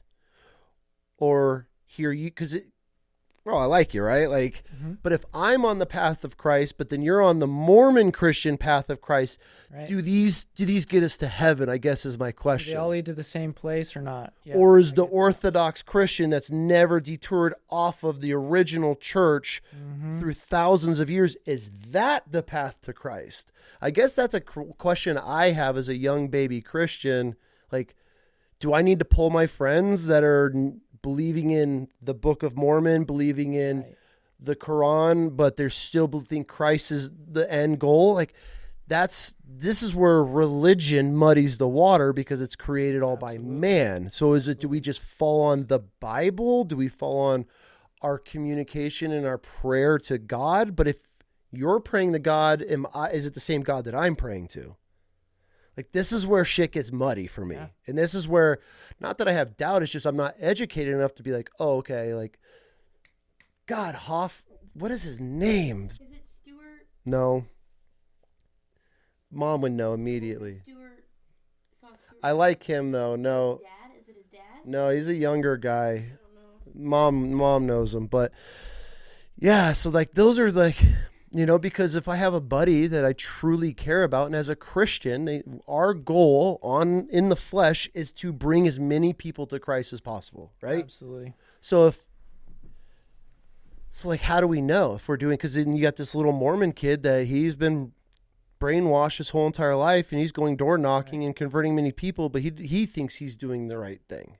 I'll refer you back to Matthew 7. Okay. Christ says, by their fruits ye shall know them.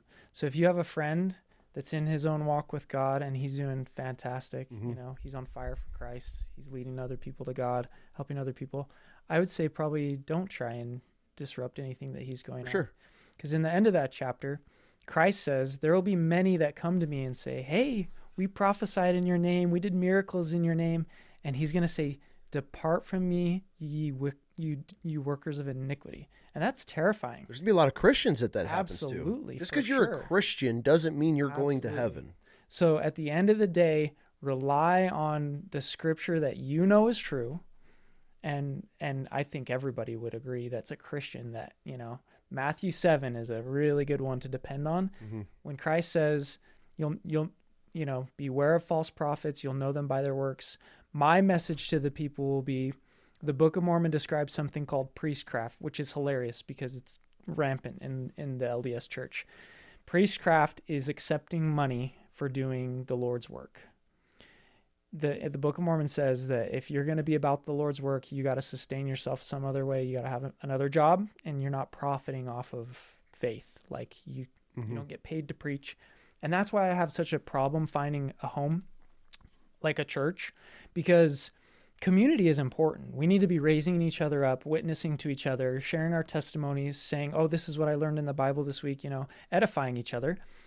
But if you're in a place where the preacher in the back of his mind is thinking about how much tithing he's going to get from this, I'm with you. And it always starts with money, and then it turns into sex, and then power. And then, like what you said happened, people get hurt.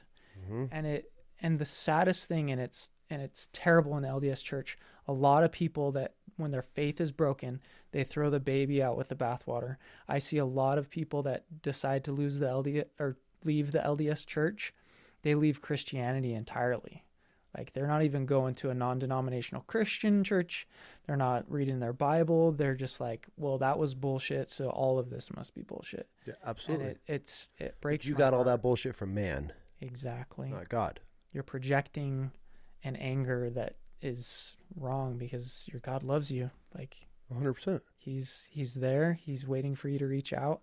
And Satan, he infiltrates and he hurts people, and because that's his end goal, is to just try and get as many to leave God as he can.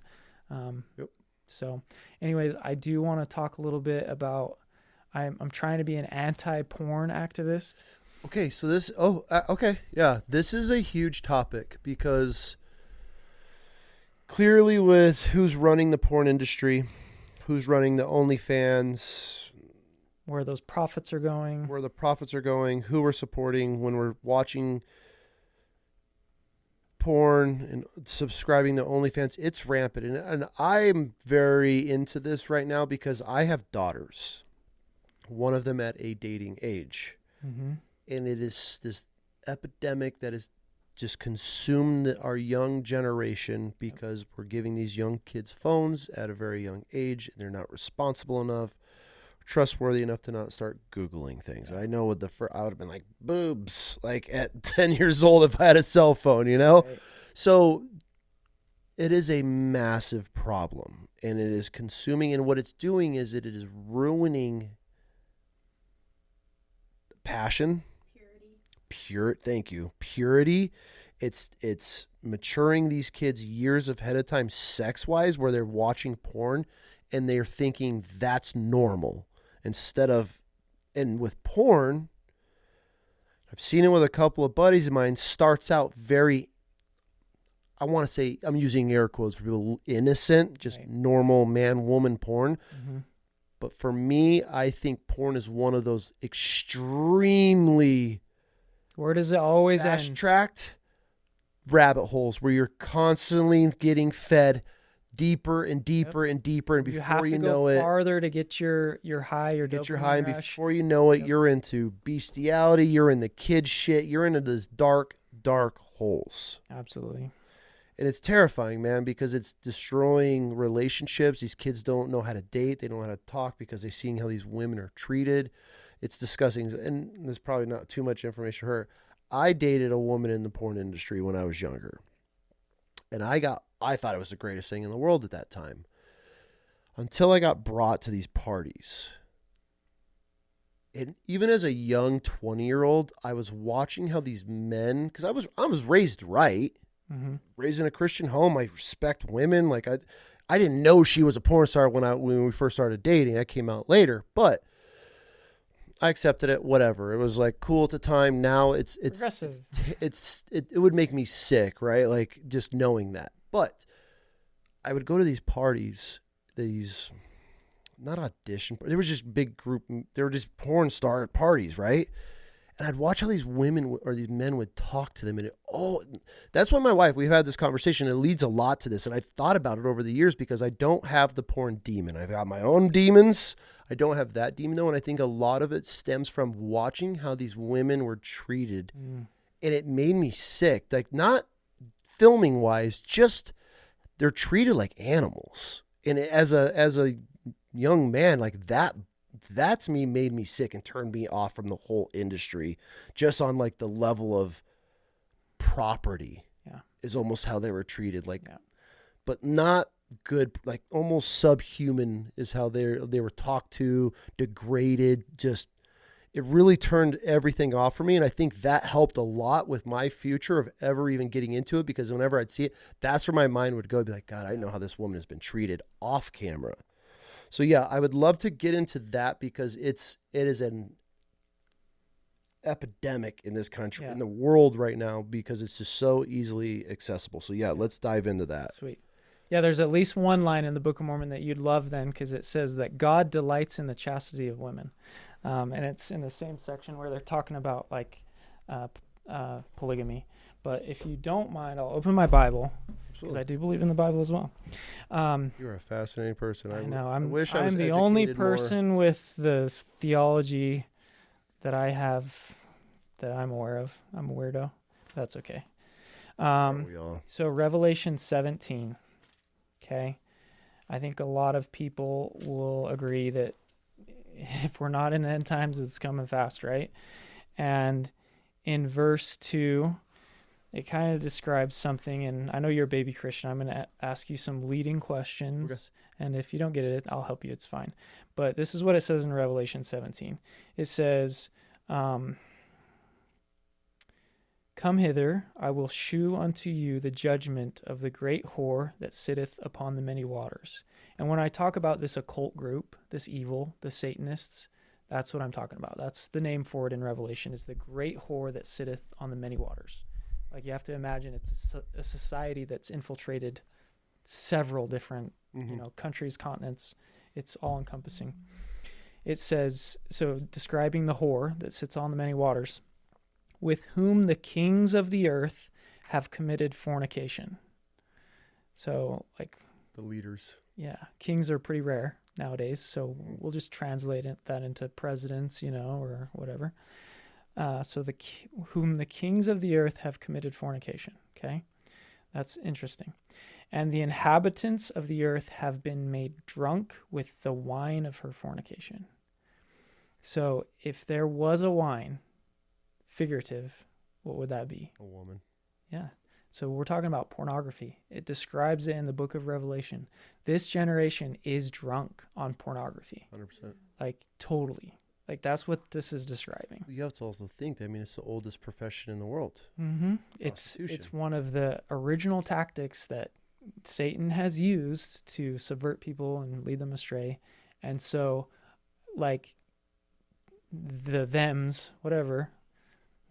evil group has been, I feel like they're attacking me lately, trying to destroy my career, trying to destroy my life. Like, I had a pro-Zionist account on X post one of my videos and say that I was calling for a violent overthrow of the administration. I needed to be, and so I'm like, you know what, dude, if you guys want to play like this, we'll have war. We'll have spiritual warfare. And so now I'm going after them, and I want this generation to understand that when you watch porn and masturbate, it does disrupt your personal life. Like, there's costs, physical costs and emotional. Or testosterone, it numbs you 100%. Mm-hmm.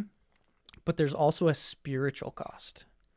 Like, these people are harvesting our life force when we do this. Mm-hmm. And people will say that's a little kooky. It's not. It's not. Like, we need to start seeing the spiritual side to this, because this world is just as spiritual as it is physical. And we understand the physical part. We're like, oh, it's disrupting my relationships, and my my endocrine system is messed up because I'm dumping all this dopamine.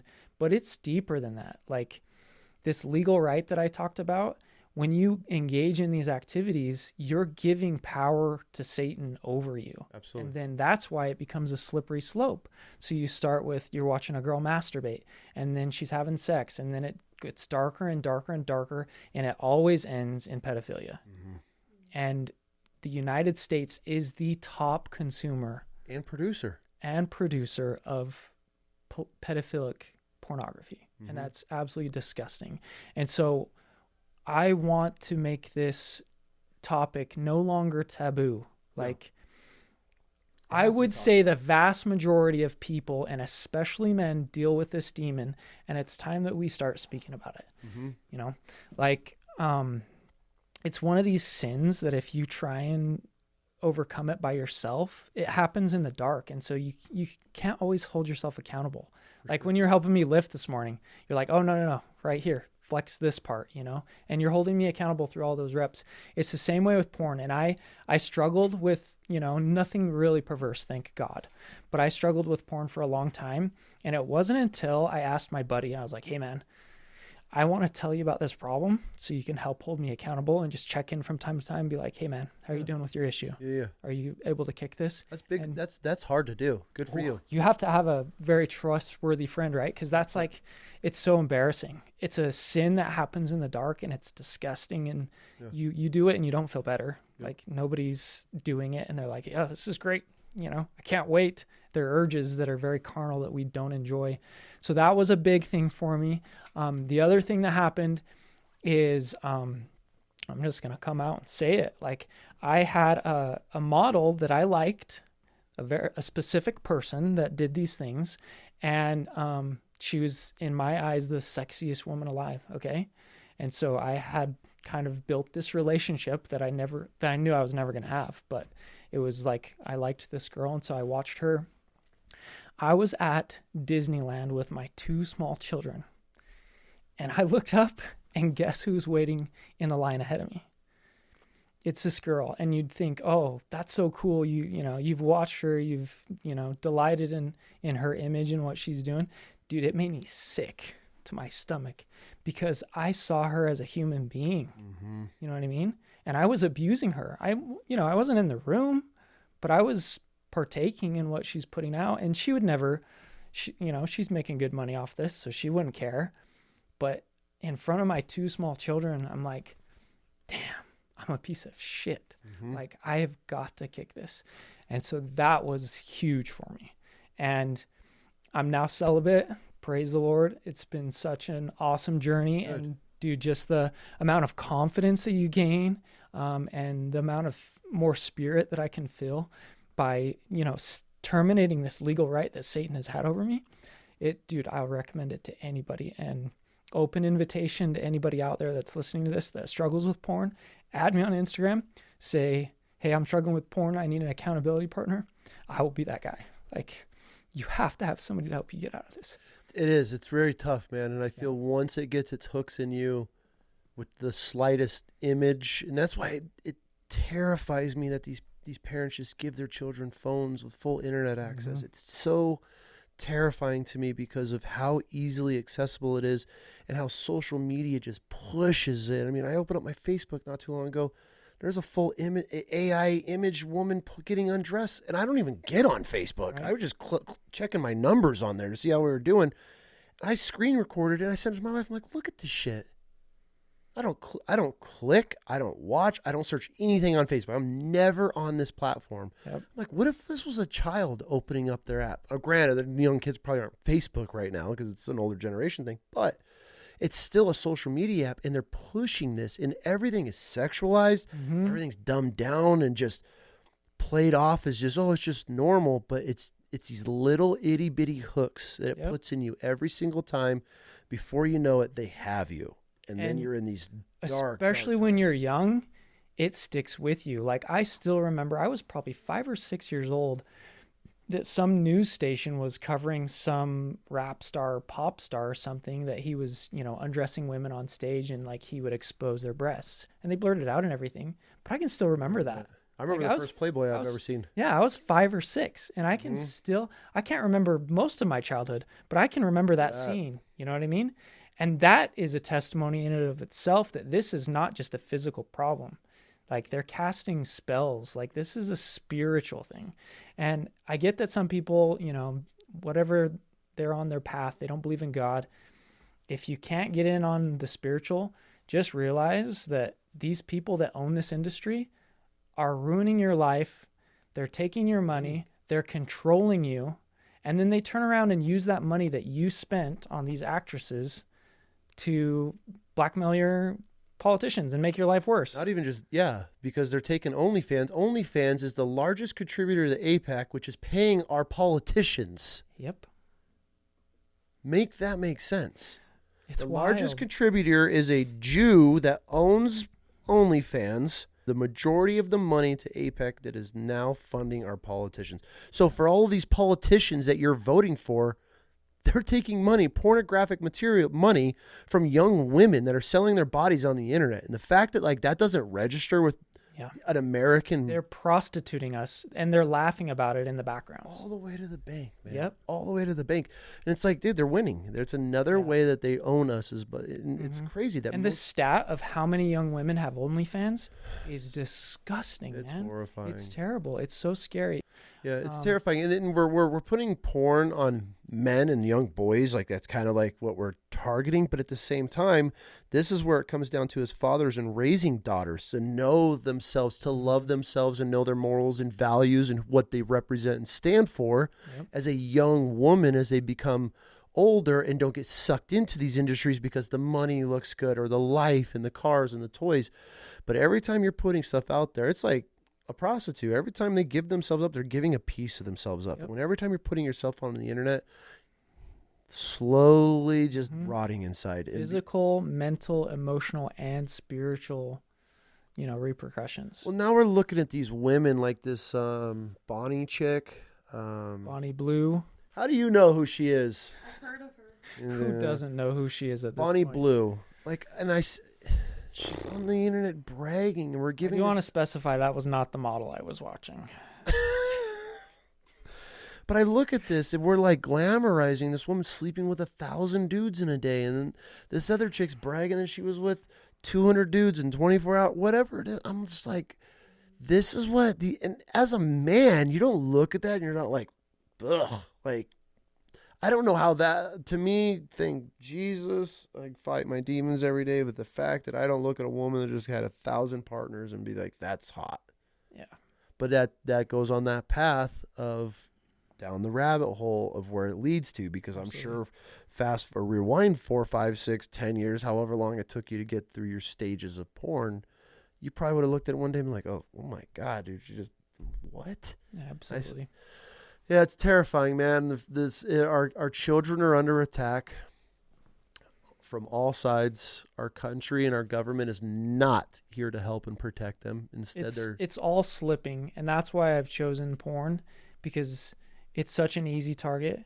We need a generation, and not to say that women don't need to abandon it too, and that it doesn't affect them, but we need a generation of men that are just agitated, Like, it's a good thing to not live in comfort constantly. Mm-hmm. It's a good thing to have to pursue a relationship and enjoy that divine moment with somebody that you've chosen for life, and you've made that decision with God. Like, it's sacred. It is. And we need to return to that. We need to cast out this culture of sleeping around and one night stands, and it's just so destructive.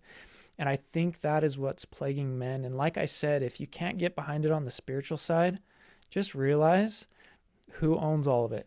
Do a little research. Who owns the entire porn industry almost? Which is so wild to me when you look at these guys that are running OnlyFans, running Pornhub, how they're all rabbis.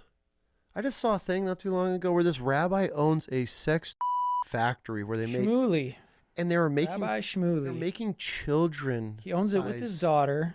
Children size from a rabbi, and you're gonna tell me they're the chosen ones? Yeah. By their fruits. That's what Christ said. You know what's crazy? We talk about a lot. It's God shit in this house. Where things are just, there's no such thing as coincidence, right? Like, my wife, none of us believe in coincidence. Everything happens for a reason. People are put in your life. People are removed from your life. There's opportunities. The doors open, doors close. It's all for a reason. And I'm sitting here listening to you talk about this. And we kind of talked about a little bit earlier how I'm launching this community for men. And it's going to be built by men for men, but the men that are building it are in the trenches. Yeah. And we've had a couple of podcast guests on ahead of you. You met one of them, but the other guy you missed. And it's almost like this was lined up for a specific, and I'm sitting here and listening and seeing how passionate you are, because porn is a huge problem. And I have some buddies that help men, and they say their number one category is porn. That's the number one thing that these men are battling right now. And like I said, I don't have that demon, so it's hard for me to be able to, I can relate to anybody on any topic, but I don't ever want to put myself in a situation or in educating somebody Right. something that I haven't battled and gone Absolutely. through. And so I'm sitting here watching how passionate you are about this, and I'm like, this is God shit, to where I need somebody to step up to the plate and help these men in this community with porn addiction. And it's like, what are the chances? And then I have a guest that he left right before you did. Incredible. Gone through so much stuff, but he has given his whole life to Christ, and he has his little ministry, and he kind of got away from it because he got back in the law enforcement. Incredible episode. But like, he's like, man, I would love to be able to help the guys on the spiritual side of things and just to learn, because I don't want to push religion. I want to push relationship in this. And this is what these guys are wanting. They don't want to be forced to anything. They just want to get back into their faith. And it's like, it's weird how God, if you just watch and actually pay attention of these little things and pieces that just like, this isn't coincidence that I'm sitting here building a community from these men that are craving, they're asking for help battling porn. And then now I'm having a conversation with you. And then these 98% of these dudes have lost their faith and want to find their faith again. And I sit down with a gentleman that's like, just loves preaching to men. He's lost everything. I mean, he went in some really dark times. And so it's crazy to me that these types of things happen. And when people are like, oh, it's coincidence, huh? It's like, I don't believe in coincidence. I don't either. I do not either. And once you stop believing in coincidence, you start looking at why things happen. Your mind it's beautiful. And then what you're able to start, it's not just, oh, dude, this guy talked about porn, man, it's crazy. We're going to launch a program and help dudes with porn. But yeah, anyways. But instead I'm like, what are the chances that we're less than a month out of launching this thing, and I'm out reaching out to guys for these topics, and then I'm placed 2 men in my life. And my initial, invitation had nothing to do with any of this. We didn't talk about any of it. That's what I'm saying. It was just the vaccine and my experience in the military. I saw a TikTok video of you. I sprung this on you. I'm like, dude, I want to talk about porn. And you're like, oh, okay. Yeah, dude, this is wild chaos. We talk about everything, so I'm never going to say no to a guest. And then just hearing and seeing the passion in this about you, I'm sitting here going, oh my God, like this isn't a coincidence. It's crazy. It's amazing what God's doing, and it's happening everywhere. Like, people are just coming out of the woodworks, and it's a lot of people that went through some tough struggles. Like, God put them through their refining fire in the last few years, and now it's time to do the work. Yeah. And I'll say that with a grain of salt. Never depend on anybody, like not even me. If you build that relationship with your God, for me, Christ, and he is guiding your day to day, take the good that you get from others and add that, verify it with Christ, and you can never go wrong. That's why it's not important right now which faith is true. The Church of Jesus Christ of Latter-day Saints will preach at you till they're blue in the face. That's the only true church on the face of the planet. But that is not what Christ taught. That's not what's important. Mm-mm. Like, he taught a totally different gospel. Yep. And once you realize that and you start getting on board with him, that's when these miracles start happening. You know what I mean? The coincidences. Like, people that believe in coincidences is just. Well, people also believe that like a miracle has to be like, oh, he rose from the dead, and I woke up one day and all my cancer's gone. It's a miracle. It's not. There's a lot of little miracles happening constantly. Meeting somebody at the gas station when you need a job or an opportunity, and you just happen to be in an elevator with a guy that knows a guy that knows a guy that gets you connected. Like, those are miracles. Like, those are all part of a plan. And it's that lukewarm Christianity that's preventing it, because the Holy Spirit is whispering to Christians every day, do this, and they doubt. Like, see, you know what mine is? I battle this relationship with God. I battle diving in because I'm not educated. I've fallen away from so long, and I have so many questions. I don't doubt, like I've said, that he walked this earth, died for our sins, resurrected. I mean, there's no question to that. Yeah. but mine comes from just the ignorant side of it. I haven't read the whole entire Bible from start to finish, top to bottom, front to back type of deal. But the fact that a lot of my guests are so heavy in their faith, and it comes on to me, and I'm like, it's so hard for me to deny it when there's it's constant. And I'm not reaching out. I'm reaching out to these guys for completely different topics and stories. I don't know anything about them. Right. Or they come to me and they fill out an application. I'm like, man, I'd love to come to the show. Cool. Let's talk. And then it just turns into faith. And it's like, why? Why is it constantly coming back to me? Why I have this platform where I allow people to talk about their faith? And I'm not shy about it. We're not going to edit anything. And it's like, I want my listeners to listen. I got buddies that listen every single week, and they message me every time an episode comes out, and they're talking about it. Man, yeah. Oh my God, I had no idea. Like, yep. Dude, I had no idea you thought about it like this. And I didn't know your journey and your faith. I'm right with you. There's so many men that we've lost our faith for so long, and we're looking for that little bit of light and a little bit of hope to get back into it. And I hope that when people listen to this platform, they can see a dude that's been through it all. I've gone to the deployments. I've gone all around the world. I've looked evil in its face, and it's like, okay, here I am. Like, I'm full of joy and happiness, and I love my family. I love my wife. I love the time with my kids. And I know dudes that have everything in the world, but they don't have what I have. Yep. And I want to be able to spread that to everybody. Yep. Absolutely. It's so awesome. Well, dude. Yep.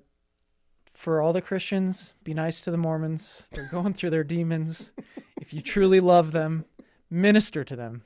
Stop hating on them and open the word. They believe in the Bible. You'll be astonished, but they do believe in the Bible.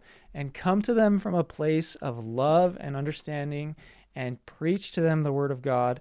And maybe even consider opening up the Book of Mormon, the original one, not the blue. If it's blue, it isn't true.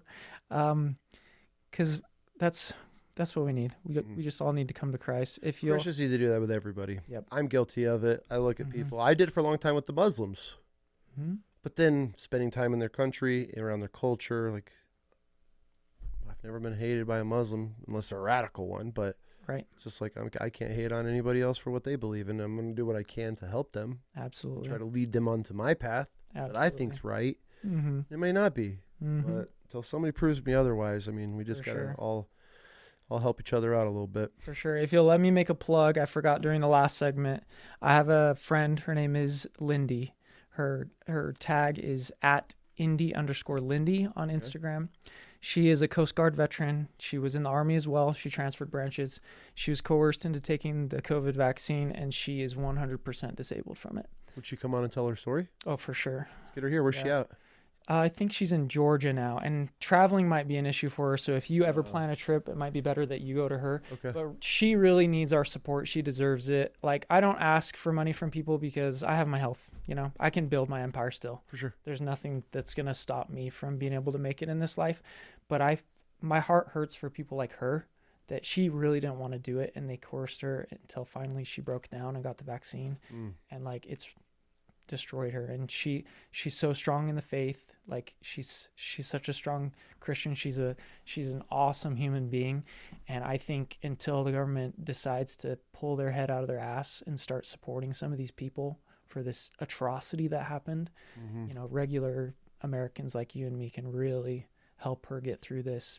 If you have any links to her, send them to me. I'll give you our email to email her, like if she has a GoFundMe or anything along those lines, if anybody would like to support her. Because dude, I'm trying to get an A-10 pilot on. He got the vaccine shot and got extremely ill, and they pulled his flight card. Yeah, sucks to be you.